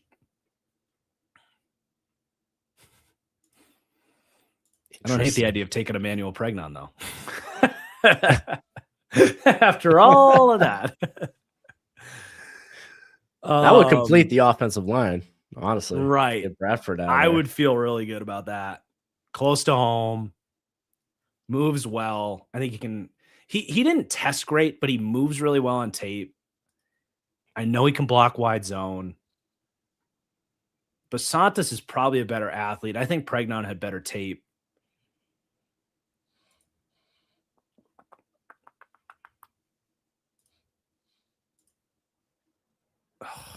But is there depth at guard that you can get later? All right. I'm putting a 15-second timer on myself. I'm going to have to make this pick. We got some options.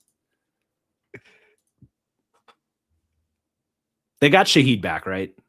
They did get Shaheed back. Yeah. Okay. No, I'm taking Price. I'm going Jadarian Price at 32. I think he's really good. He's not amazing. It's not in a normal year I wouldn't take him, but I tweeted this out. We need to be better at considering the slots that these picks are in.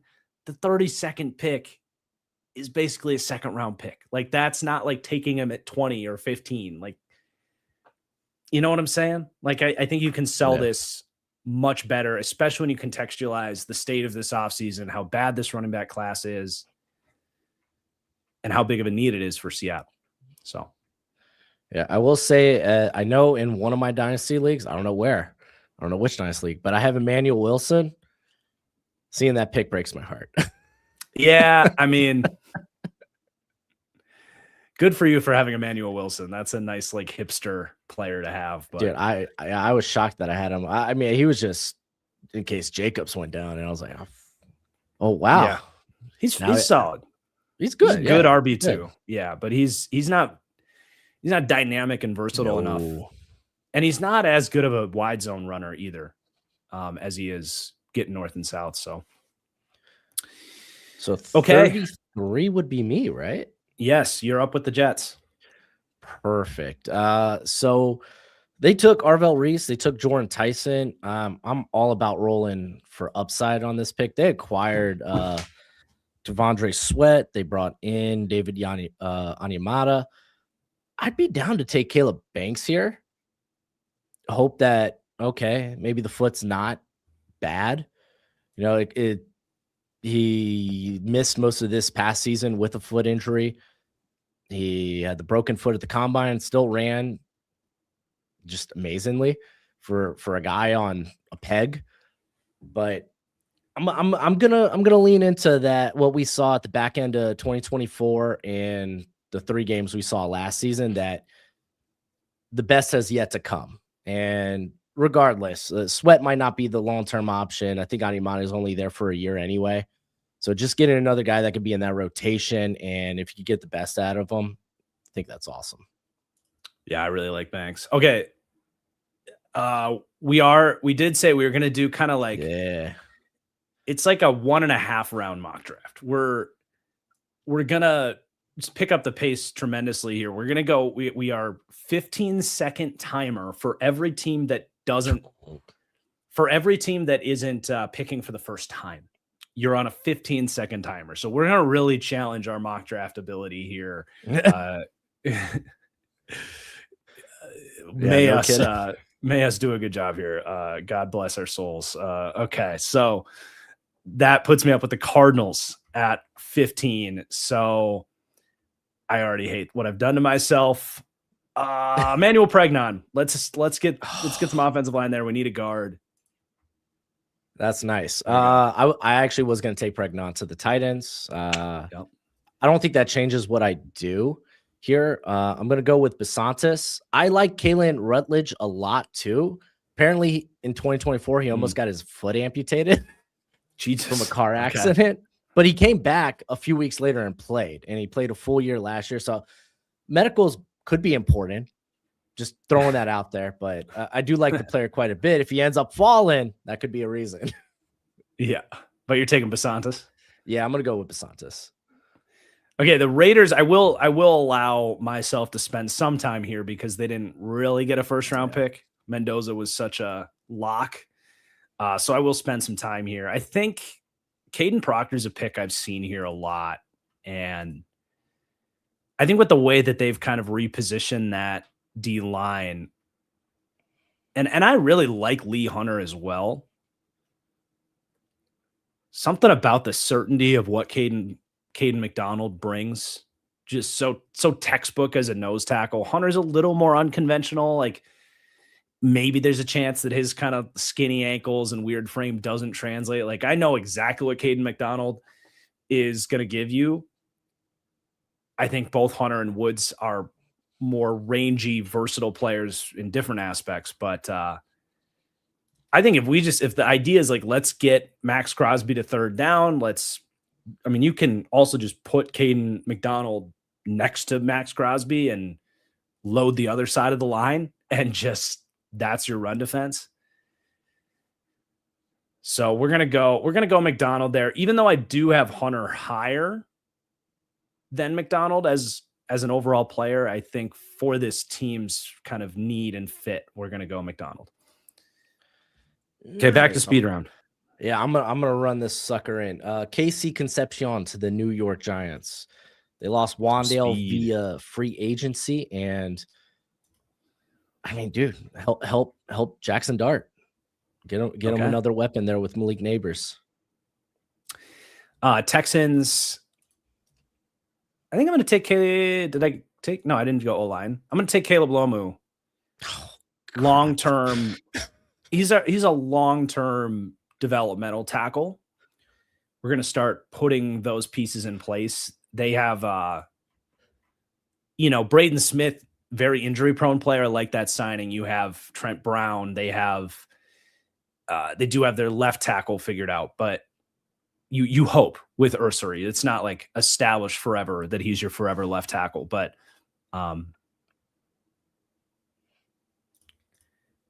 that is such a crappy position you just put me in. But I'm also kind of having second thoughts. Have your second thoughts. If he doesn't go at 38, it's interesting because Peter Woods is still here, and but I already took Keldrick Falk. And also like CJ Allen, like just to be a really good run defender in there makes sense. But this is supposed to be a 15-second pick. And I'm not making it in 15 seconds. I'm a bad host. I'm like cutting you off, but I'm like, hold on, let me think. I'm going to take CJ Allen. Awesome. No, I'm not. Pick up your 9. Sticking with, I'm sorry. Caleb Lomu is the pick. Continue. Yes, that sucks. Because I would have taken him at 39. So yeah. Here's the glory of dude, we're going that tackle pick at 24. Screwed. Yeah. But it kind of is what it is. I think I'm probably gonna go corner. Okay. For this team. Miles Harden was first year in the slot. It was what it was. They can maybe move off Denzel Ward in the future if that's something they want to do. The question is, what corner am I taking specifically? There's a couple that I like here. Preferably, I'd like someone that can probably maybe kick into the slot. Oh, crap. Okay, I'm going to go with a player I like a lot. Probably goes a little bit further down the board, but I like Keith Abney quite a bit from Arizona State. I think he could stay outside. I think he's very. I haven't watched him yet. Yeah, he's a very fluid and smooth athlete.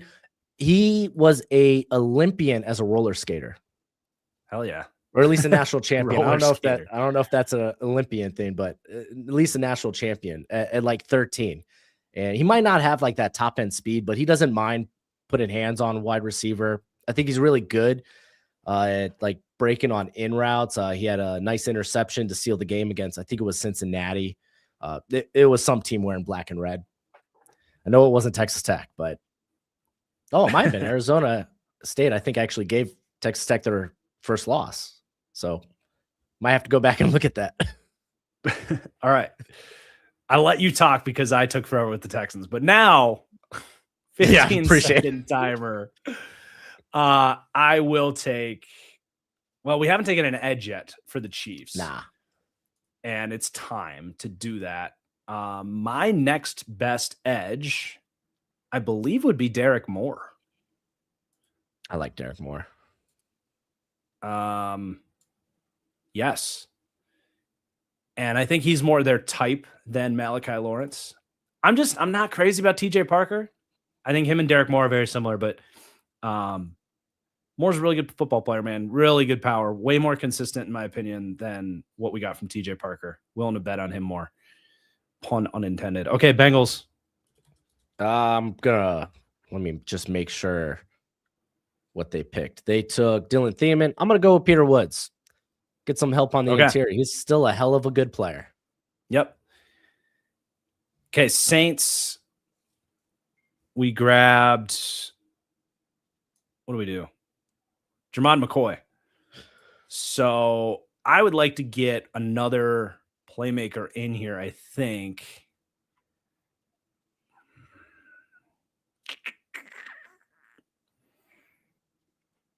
I'm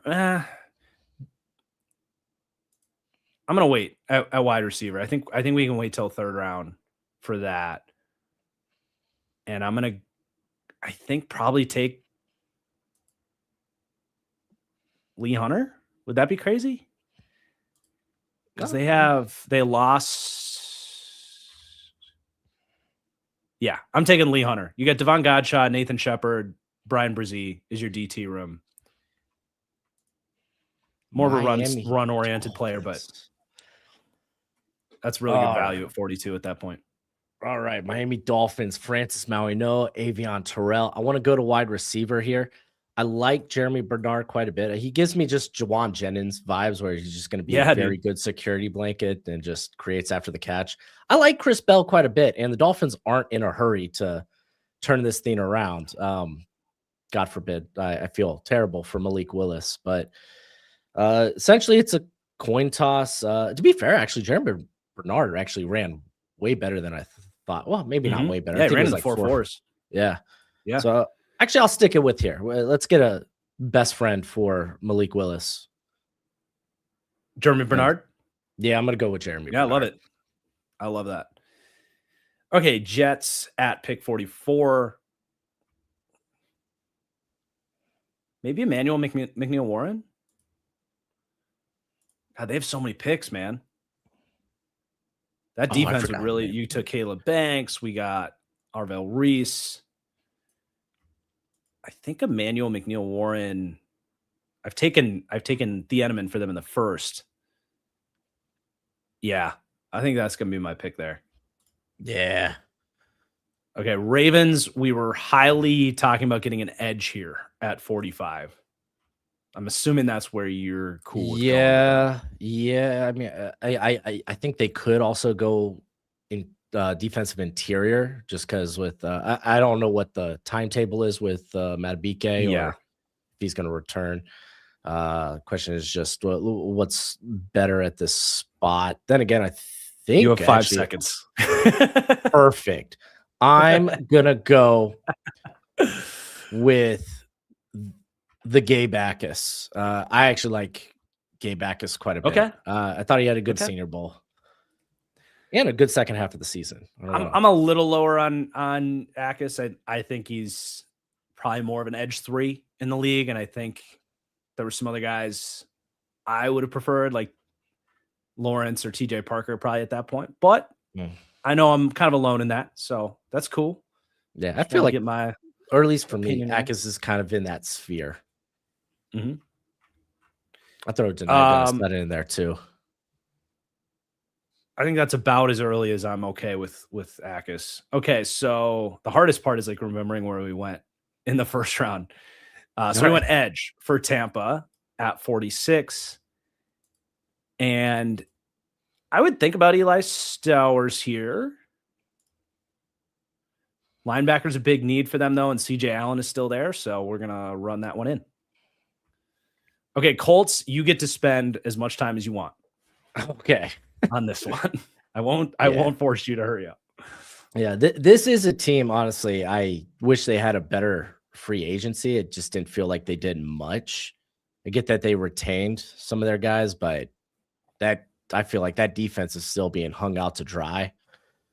I mean, I don't know if Ward's gonna come back. Wasn't he contemplating a retirement? I know they got Sauce. Yeah, they brought in Cam Taylor-Britt, which Coach Lou was at least a guy that was on his defense in Cincinnati. So maybe you don't go there, but I think getting someone next to Liatu Latu would also be nice. But then again, well, if they give JT Tuimoloau a go, I don't really believe. I think Arden Key and Michael Clemens are good rotation players. The DT talent isn't quite there. So if I was to, and their linebacker position, oh my gosh, dude, this defense. Yeah, I actually might go linebacker. I think the run on day 2 is going to be good. Man, Akeem. See, here I'm probably between Anthony Hill and Jake Golday because I just like their upside. I worry about if they got that dog in them to play. But then again, Golday also played like a big slot at Cincinnati. Yeah, Golday was bizarre to watch. I think Golday's got the dog in him. I don't know about Hill. Yeah. I think Hill's got a safer floor than people think, but then again, yeah, You know what's I funny like. is my pro comp on him is Jermaine Pratt, Oh, big that's funny. athletic linebacker that's much better in coverage than he is as a run defender. And Yeah, that's what they had last year, right? With Lou. That would make sense. yeah, yeah. And Golday, I think he's got the athleticism to play. Yeah. Obviously, to play in coverage is just he was just kind of, hey, go to the flat. I'll go with Anthony Hill. Okay. I think it's a good pick. And then I get to spend some time on Atlanta Yeah, here. you do. You said that like it's a good thing. I want to think. I want to think a little bit for these Vikings. Who's Tua throwing the ball to this year? Golly, Okay. Dolphins legend.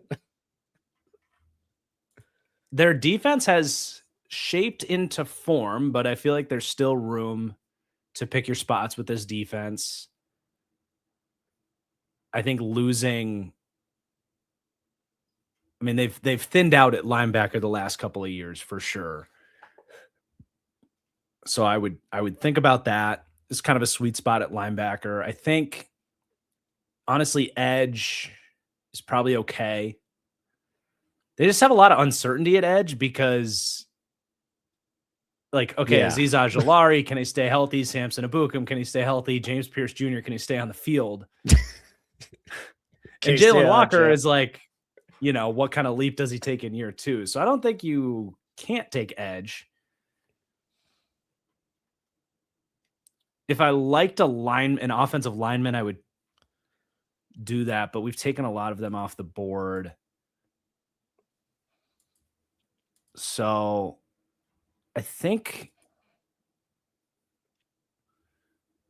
I'm gonna go with Jake Golday okay. because of how much they blitz. They kept the same defense in place. You have Diablo, not that he can't blitz, but he's more of your rangy linebacker. Golday, I'm hoping that the run defense diagnostics and everything can translate because, like you said, he literally just played slot corner for Cincinnati. It's crazy. At 235 pounds or whatever he is. But I think there's a lot to learn for him for run defense, but I think they can move him around the front. Gives him a fun kind of run and chase linebacker next to Diablo. And develop that. Okay, we're back on our time crunch. Vikings are up. I don't know if they're gonna like where I go here, but And do remember they pick again. Oh yeah, from the Eagles. 54. Yep. Yeah, 54. I think I may like going safety there. I don't really like it here at 49 nearly as much. But also, I think there's a good chunk. I'm gonna go with Colton Hood. I think he's just Okay. That's a good going to pick. be good. It's good value. It's going to be a Flores type of corner. Yeah, that's a pretty great value at 49 at that point. Yeah, I think he's a late first, early second type of corner. Yeah. So to get him at 49 is really nice. Okay, the Lions can get some edge players here in the second. That's another big reason you go tackle early. Yeah. Is you're going to have some options here. Actually, I would go Malachi Lawrence. He'd be my next highest guy. I think they can suffice. Like, Lawrence maybe can become a better run defender, but I think getting some juice opposite of Hutchinson to get you off the field on third downs would be really fun. All right, Panthers, you took tight end. I did. Could go safety here. I'm actually looking to the future with this pick. I think I'm trashing Bryce Young. I'm not looking that far into the future. Well, I guess it wouldn't be that far, but I'm gonna go with Caleb Tiernan.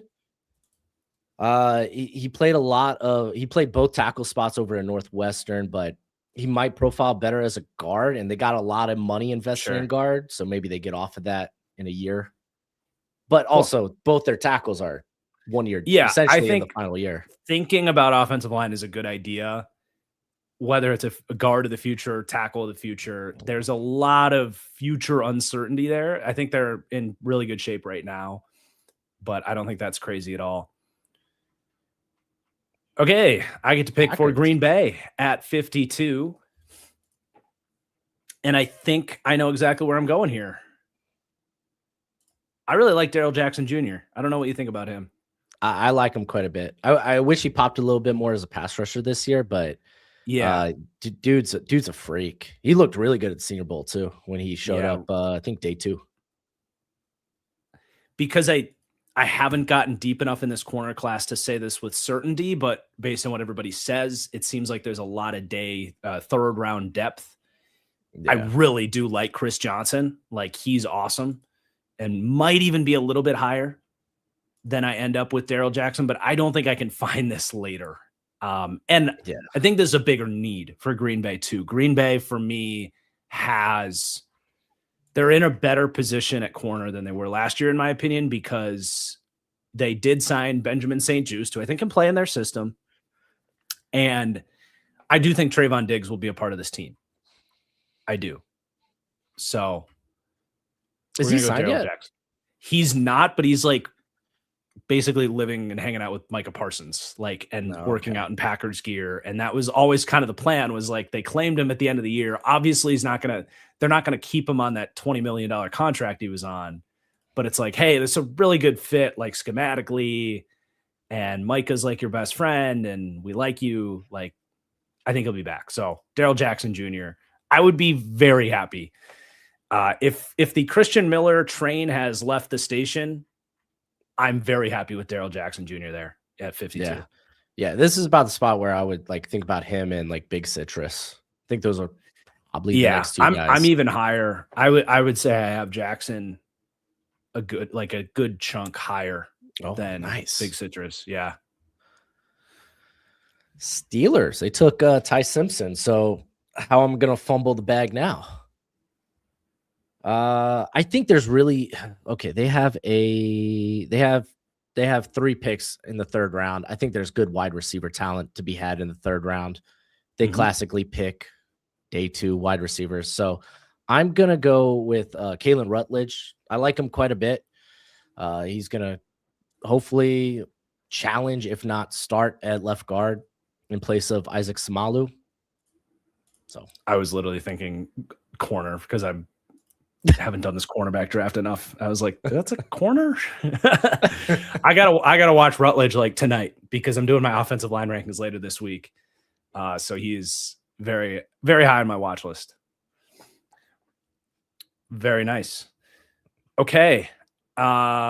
Minnesota. This is from, we did a trade, by the way. Jonathan Grenard is now a Philadelphia Eagle in our world, not in the real world. April Fools. But for the Vikings at 54,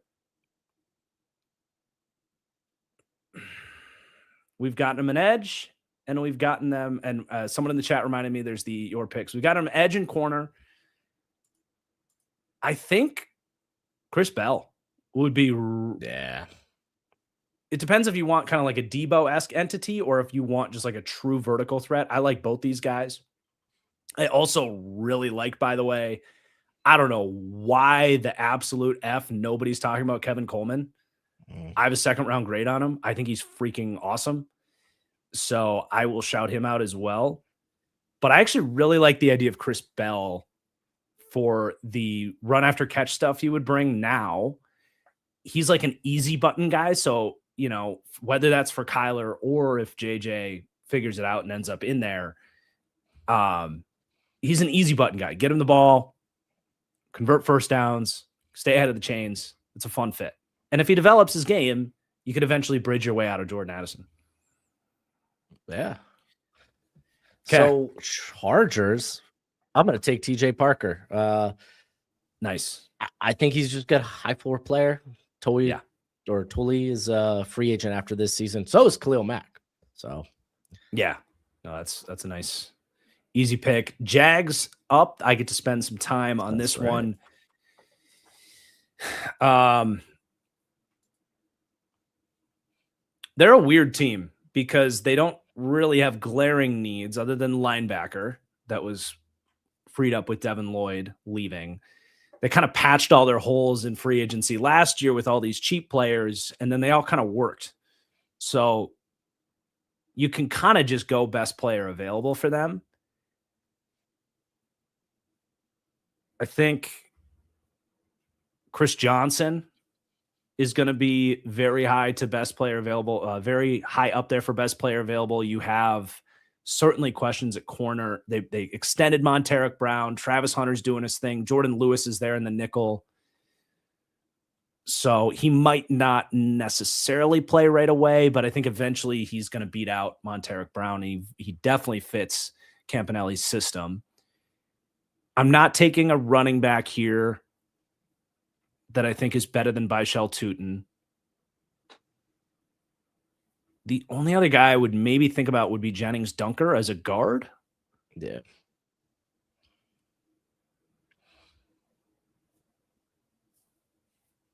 They still got Walker Little on this team. I wonder if they try kicking him into guard.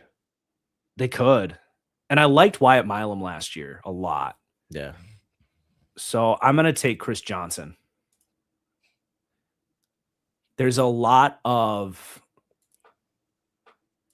one of my favorite older players, Casey Hayward. There's a lot of Casey Hayward in this game. That just fluid, smart zone corner. I actually like that. I didn't think about that. Yeah. Okay. All right. Bears. Bears. I'm gonna go pass rush. Deny Dennis Sutton. I think he's kind of built like Dennis Allen edge. He totally is. 3-down player. Yeah. And I mean, all dude, right. he tested out so much better than I thought. I don't think he's good, but you already made the pick, so you can't go back. Too little, too late. This would be, I would be happy as a Packers fan, but that's just my opinion. I am certainly not saying I have to be right about him. Have you talked to Garrett about Deny Dennis Sutton? He loves himself some Deny Dennis Sutton. I haven't actually talked to him. Yeah, I don't know. I don't think he's a good football player. I think he's an athlete, I guess. Okay. What I cut you off though. Give me the elevator pitch on why I should be excited as a Bears fan about Sutton at 57, other than Dennis Allen and Ryan Poles like him, because that's worked out so great for the Bears. I think he does a good job in the run game. Where I worried about him is as a pass rusher. I just didn't think he had a lot of moves. I didn't think he had a great first step. Like it would come and go, but I mean, his testing just suggested differently. I didn't necessarily see that type of athleticism. I thought sometimes he would also not necessarily turn like a battleship, but I didn't. There's feel no like bend. He's upright. Yeah. There's no bend. There's no moves. I don't like him. What is he? He's like, I've got him third round strictly off the traits, but he's my edge 15. Okay. I don't think I'm far off, actually, because we've taken so many edges off the board. Yeah, I've taken a lot of them. Yeah. So technically speaking, he is up there because like Josh Josephs, R. Mason Thomas, Romello Height would be the only guys I have higher, but they're all smaller guys. Yeah. So you're actually not crazy at all. Like if you got to go edge, that would be the guy that they would take, no doubt. But Niners. We've agreed so much in a good way that I had to jump in. It's good. It's fine. It's fine. Yeah. I get it. You hate it. Kick him off the stream. Yeah, right. Okay, Niners.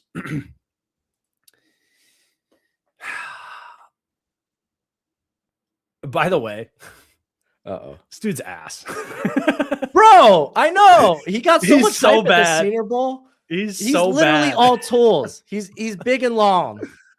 Some of the worst technique I've ever seen from a tackle, and he's a fifth-year player. And they were rotating him off the field because he was actively hurting them. So I just want to say, such a strange shout out. Yeah, dude. He's gonna get picked here. He's 108 do that to board, man. Oh man. Is Jennings Dunker athletic enough for Kyle Shanahan? I mean, Connor Lew's another guy. Honestly, I haven't watched him yet. This is why I wanted to just kind of speed around this, because there's a couple of guys here where it's like they have just kind of snuck through the cracks for me. Connor Um, Lou would have done good if he stayed another year because him getting yeah, hurt, I think, kind of muffled his development. But because we took Zion Young. I want something else on that offensive line just to hang my hat on. yeah, Trey you got to Zune's not a tackle bad tackle depth. player. I like Trey Yeah, Zune. This is a little early, but he's not a bad player. I don't know if Dunker's athletic enough. see, Honestly, yeah, you're hovering over him. The only pause I have is he reminds me of Jonah Savanea. or does he remind you of Trey Smith? The good stuff. Yeah. I think I was gonna say I I would think just that draft trust. is so recent, and that's why that came to mind for Yeah, me. for sure. It's maybe a tick early, but dude, when everything clicks for Jalen Farmer, it's nice. Yeah, And I would trust Kyle Shanahan to maybe get that out of him. So we'll go Jalen Farmer at 58. yeah, that's fair. This is about the range I have him in. Nice. I guess it's just that 7A was just so recent and Oh so yeah. personal Yeah. that I was like, I get it. Houston Okay. Texans have done a lot. Yeah, put the 15-second timer on. Yep. I can do it. Eldrick Falk, Caleb Lomu, going to guard wouldn't be bad. Jennings Dunker is here. Jennings Alex Dunker. thinks he could play center. I'm like, Sure. why? I don't think it's nuts. Yeah, Yeah. it's not I think it's crazy. nuts. Is Uh that the pick? yeah, I did take I'm, Lomu. yeah. But I mean Lomu ideally is gonna be playing tackle for you in the future. Mm-hmm. So Dunker is going to be there on the interior investment, just something down the future. Because Wyatt Teller's not a long-term option. Who I knows if like it. Ed Ingram's going to rinse and repeat what he did last year? Yeah. Okay, the Bears, wide receiver, sneaky need for them. They've gone edge, they've gone interior D line, linebackers in need for them because we don't know because they still have Edwards around, but he had a rough year. He was going through it last year. I think linebacker could be in play for them. Another safety could absolutely be in play. I'm gonna go with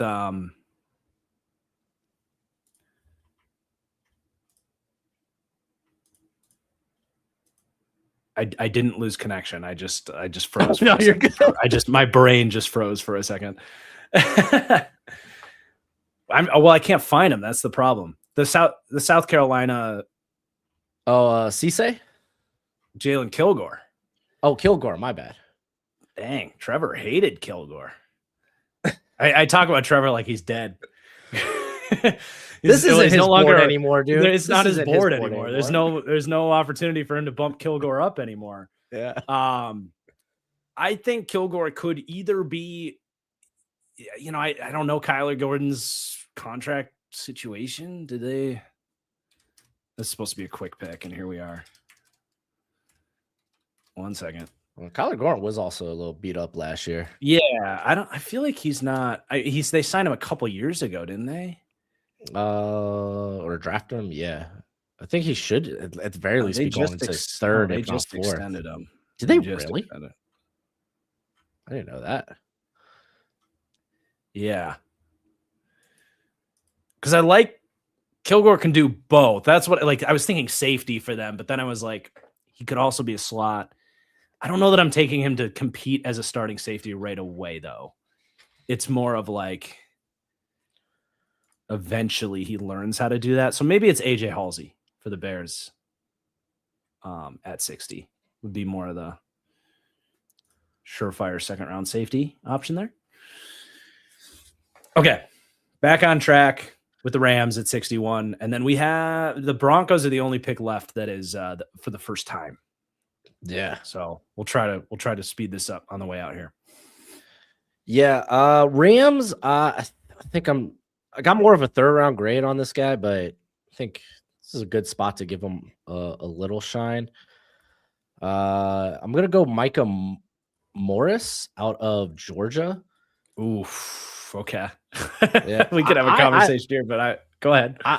I think he's fine. I think he tested out better than I expected. As long as he could keep the weight down, I think he'd be a-okay. This is a team that their guards are kind of hefty anyway. Both of them are free agents after next season. So I didn't Okay. mind Micah Morris, and it's kind of a drop off at this point when it comes to just offensive line talent in general. So I have a 7th round to priority grade on Micah Morris. Ooh, come on, he's not Ernest Green. Like Dude, he's not. I didn't think he had any interest or urgency in the run game like at all in the games I watched. And I think that's fair. I think he's so clunky. I think he's just a dime a dozen big lineman that just doesn't fully get it. Mm, I just didn't see anything there. And that's I'm perfect. He not can sit. I couldn't get there Listen, with you're gonna him. put 15 seconds on me. I'm gonna panic. Hey, I don't. This is my evaluation. It doesn't have to be the spoken word or anything. But okay, so Micah Morris is gone for Denver. This is actually their first pick. You want to take a big slot in Eli Stowers? Honestly, he would fit the idea. I think they kind of found that guy in Pat Bryant. Like they Yeah. really started using him as that big slot last year, and he was figuring it out. And they really just they had Evan Ingram, which is like the easy pro comp on Eli Stowers. They just didn't really find a way to use him. So I don't think they really go back that way. Linebacker? Like Trotter, I guess. Full disclosure, Trotter's one of the 4 guys left that I need to watch before I finish my top 50 big board. So what do you think like of a trotter? Plays like a trotter. He's physical. He's a pretty good athlete. I just don't think it clicks with him in coverage yet. There were a lot of times where he was just a tick late or just kind of got turned around, didn't know what was going on around him. But he's really good against the run. Cool. I think they'd like him. So there's your pick for Denver at 62. All right, let's rip off these last couple here. Yeah, I'm gonna go Ted Hurst here for the Patriots. They took Hanachor, and I like Hurst quite a bit. I think he's probably more of a 3rd round player, but I thought he looked. It's not like he blew up the Senior Bowl, but he looked like he belonged. He's got size. He's got speed. The ball skills are there. There were some like frustrating drops, but I didn't look at what his drop rate was over his career. So I don't know if that was just kind of a last year thing or maybe it could be a problem going forward. I compared him to Andre Yosivas, which is like a good and a bad thing, right? Yeah. I was lower on the ball skills for sure. I have a 4th round on him. He's got a lot of height. I could see him going this early. I can see why you like him. I do. I can absolutely see that. What about a guy? Because I'm warming, not warming up, but I liked him prior. I didn't realize. Well, he tested faster than I expected. Striblin out of Ole Miss. Oh, I like Stribling a lot. Yeah, he was nice. I didn't expect him to run sub 4.4. Did he do that? He ran a 4.36, I think. Oh, you're right. Holy crap. Yeah. No, he like blew up the combine. I'm like, why is no one talking more about him? Because his tape is good. That's actually a great call out because I really liked him already before the combine. I didn't even realize he did that. Now, it doesn't always mean the speed is in there on tape, but yeah, that's sweet. I mean, that's usually the type of thing that will get people talking about you and no one's talking about everyone's him. talking about when his Bryce tape's Lance already good. Instead. Yeah, that doesn't make any sense to me. Where do you have Bryce Lance? I think I would take him like mid to late 3rd as kind of a flyer bet on. It feels like he's Christian Watson, right? Not just like helmet but and that's what everybody says, but I don't think he has the ball skill. Well, kind of sort of because like I know where you're going with this. So Watson has that dog in him. It's just Every other week. yeah, exactly. Yeah. Okay. Yeah, I will say that I think Watson, when you watched him at North Dakota State, and then he comes out and runs a 4.3, you're like, well, of course he ran a 4.3. Like, if you watched the tape, you knew that that dude was a god amongst men. Lance didn't play like that at North Dakota State. He really, especially the twitch, I don't think is there. I don't know, man. I was just kind of underwhelmed snap by snap with Bryce Lance. Whereas I like the call out on Stribling that he should be the one that gets the love with that 40 time. But anyway, like I said, we're going fast for these last two picks. So Seahawks. It is great. I love it. So the Seahawks at pick 64. I think we can probably get our edge here. Oh, another guy. Ass, by the way. Anthony Lucas. Undrafted, he just hasn't for me. I don't think he's played a lot of football. That's why. He's either been hurt or on the bench. It shows when he is on the field. Just these guys, we're not drafting. You're just taking shots. Can we just spend the next 20 minutes just ripping guys that are way too high on this board? I feel like that's probably what the chat wants. Right. Golly. I think Joshua Josephs. I like Josephs. I think he's better against the run than he gets credit for. I'm not saying he's great because he is light in the pants, but yeah, I thought it's awful. I agreed with that. I mean, I got him with a B- block shedding grade, which is pretty good for a 240-pound edge.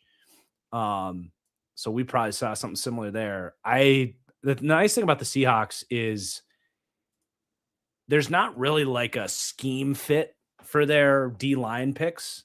Yeah. They will take every type of body type and move them around and make it work. Like all across their board, all their different D linemen are all different shapes and sizes and play styles. But you know, some of that athleticism to replace Mafe, more of a, I don't want to call him a developmental piece. I think he can help you right away, but eventually could be something like Mafe was for you. So there it is. We did it. And it didn't even take 2.5 hours. So that's pretty freaking good. Yeah, not half a bad. I have a couple super chats here I want to shout out before we get out of here. So Red Sea says, ain't this crazy? Arizona doesn't take and me and Red Sea were going back and forth in my last mock draft. He didn't like that I was picking multiple offensive linemen for Arizona. But he says, ain't this crazy? Arizona doesn't take a right tackle at 3, and suddenly all the right tackles are gone by 34, while there's still plenty of edge and D tackle talent available. So I guess I don't follow if you're trying to chirp me for the last mock, or if you're liking I guess I don't follow. Well, I mean, I took edge early too, so for the Cards. Yeah. And I mean, he's saying we need to, I think he's saying we need to take a tackle at 3 is what he's saying. I don't know. I wouldn't force that. It does feel a little forced, but that's why I liked what I did. I traded down. I don't know if you saw that mock, but I traded down with the Chiefs. Chiefs came up for Bane, and then the Cardinals got picked 29 in that trade. And then I ended up moving back up like they did in the Paris Johnson. Yeah. That's why I mentioned it when I did the pick. Yeah. So we ended up taking Freeling at 9 and then moving up with that 29th pick to take Lomu to be our guard of the future at like 19. So we just freaking hammered O-line, and I loved that for them. Nice. And then we got Butzel is liking the safety pick for the Bears. We got Tommy with the super chat saying Eli to the Patriots. Stowers? Eli. Eli Stowers for the Patriots. That'd be fun. I like that Yeah. next to Hunter Henry. That'd be a good fit. I like that shout out. Who'd they bring in to play next to Hunter Henry? I don't think they have anybody right now. I mean, Yeah. unless they still have that Florida State tight end that they took like the 7th round a couple was years it? ago. Jaheim Bell? Yeah, unless he's still hanging around. But I don't think they know. have really anybody. Oh, Julian Hill, your boy. Oh yeah, Dolphins legend. How did I not know? That's your scoregami Dolphins Patriots, or not scoregami, immaculate grid. Yeah, exactly. Yeah, yeah. And then George says, "Love the lemon pick for the Browns. You guys got me mad taking turns sniping tackles 23 and 38." Yeah, dude, the Browns got screwed in this draft. The Browns got screwed because at 24, 3 out of the 4 picks before them were tackle. You're sitting there, Cowboys come up at 20, like, great, we're gonna get somebody at 24, and then boom, boom, boom. Yeah. And then it happened again with Lomu in the second. Yeah, that was rough. That was rough. But that's to the draft. That's all I got. My friend, thank you for doing this. This was a ton of fun, as always. Yeah, I'm great glad mock. you suggested it. If we didn't go into the second round, we would have just agreed on everything. So I'm glad we got some differing opinions in there. Yeah, you would have just hated on my Micah Morris, man. I don't even like him in the second round, bro. You're like, what am I doing? That was a horrible pick. just trying to showcase other players and get crapped on. You happen to take like one of the 3 guys that I think is like complete crap. You're a lot nicer about it than Alex, because he's he's so extreme. It's either oh, I love this player, or oh, this UDFA. This is the worst player I've ever seen. All right. I'll get Alex back in a couple of weeks. Good. When we go on. Yeah. I'll call all his takes just complete crap. You say you do this on YouTube, you say, Alex? All right. Everybody make sure I guess I'll just say subscribe to each other's mutual channels. If you're watching on Brosh and you see my channel, come on over. Vice versa. Everybody go follow Brosh. This is a really fun mock. Thanks to the chat for getting involved, keeping us on track with a couple of things. And we are out of here. So peace out. Yeah, buddy.